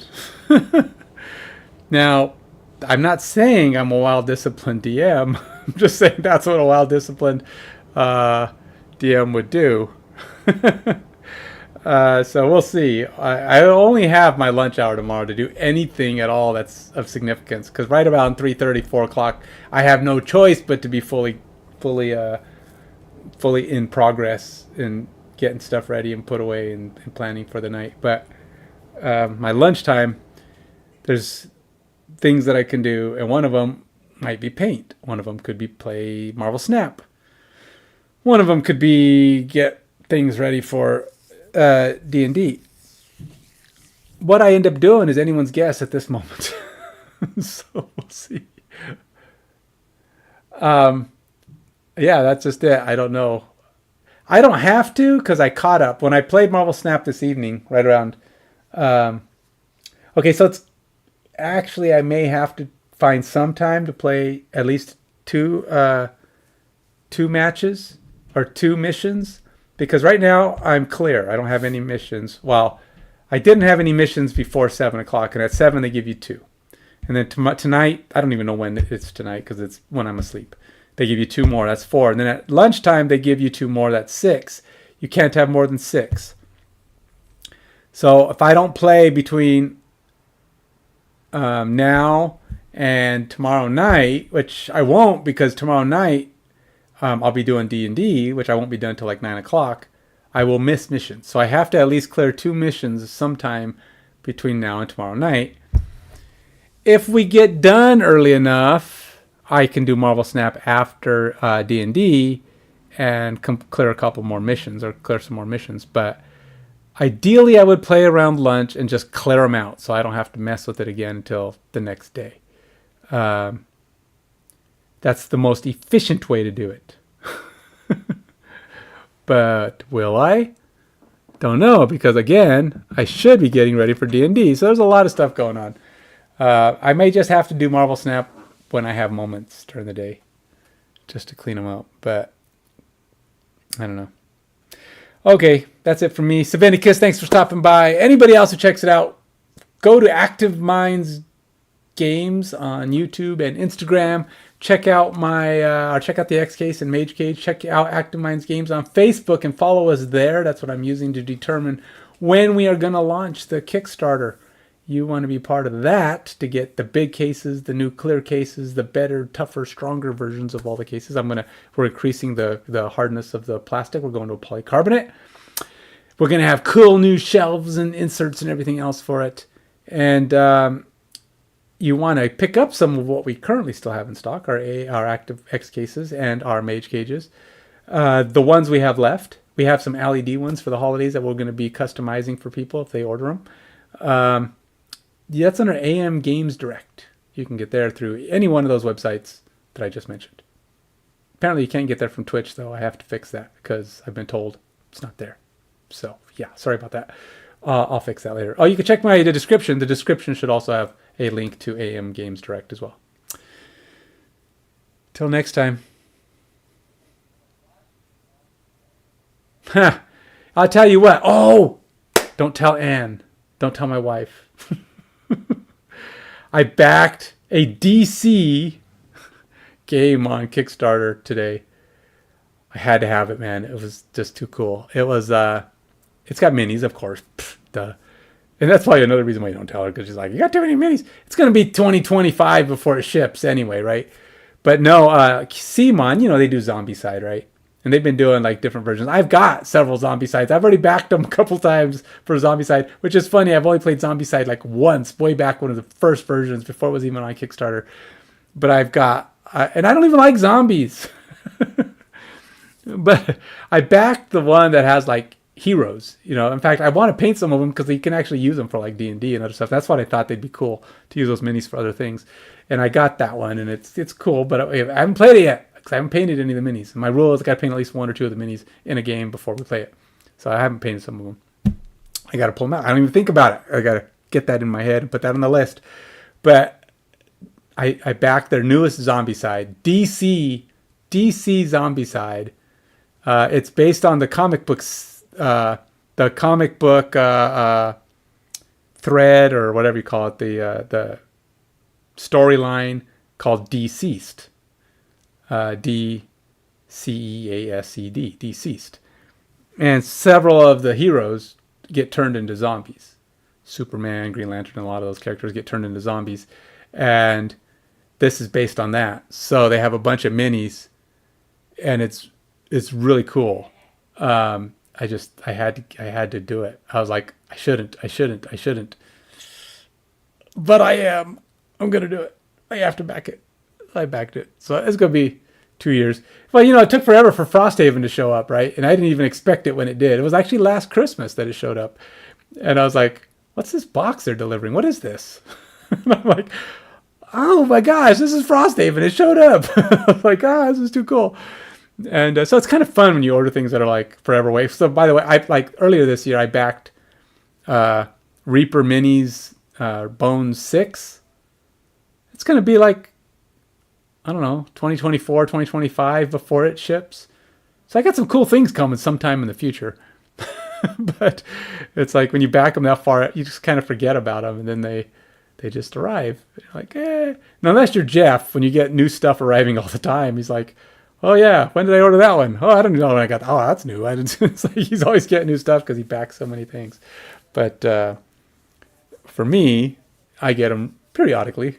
I back like 1 or 2 things a year, and this is my second one for the year. I think only thing before that was Frosthaven and the Reaper Minis Bone 5. And I don't back the whole things. I don't get the whole. Well, Frosthaven, I didn't back like their Ultra everything. I only the main game. And I also with Reaper, I didn't back the whole thing. I backed the expansions I wanted. Got that stuff, but still, it was still pretty good. And so with the Zombicide, the Deceased, I got the base game, and then I'll get whatever expansions they put or whatever stretch goals they add to it. But CMON, they hit all their numbers, so they just keep adding stuff. It's only like 2 weeks long. They only do 2-week Kickstarters, which is shorter than almost everybody else. But they make gajillions of dollars, millions of dollars, and they put a ton of stretch goals in there, and you get all this extra stuff. So it's pretty cool. But I am now 5 to 10, which is 25 minutes later than my bedtime. So I got to go to bed. So you have a good one, Savinicus. And anyone else checks us out, leave comments. Let me know what you think. Follow, subscribe, and whatever else thing you feel like you can do to help me out. I'd appreciate it. Talk to you later.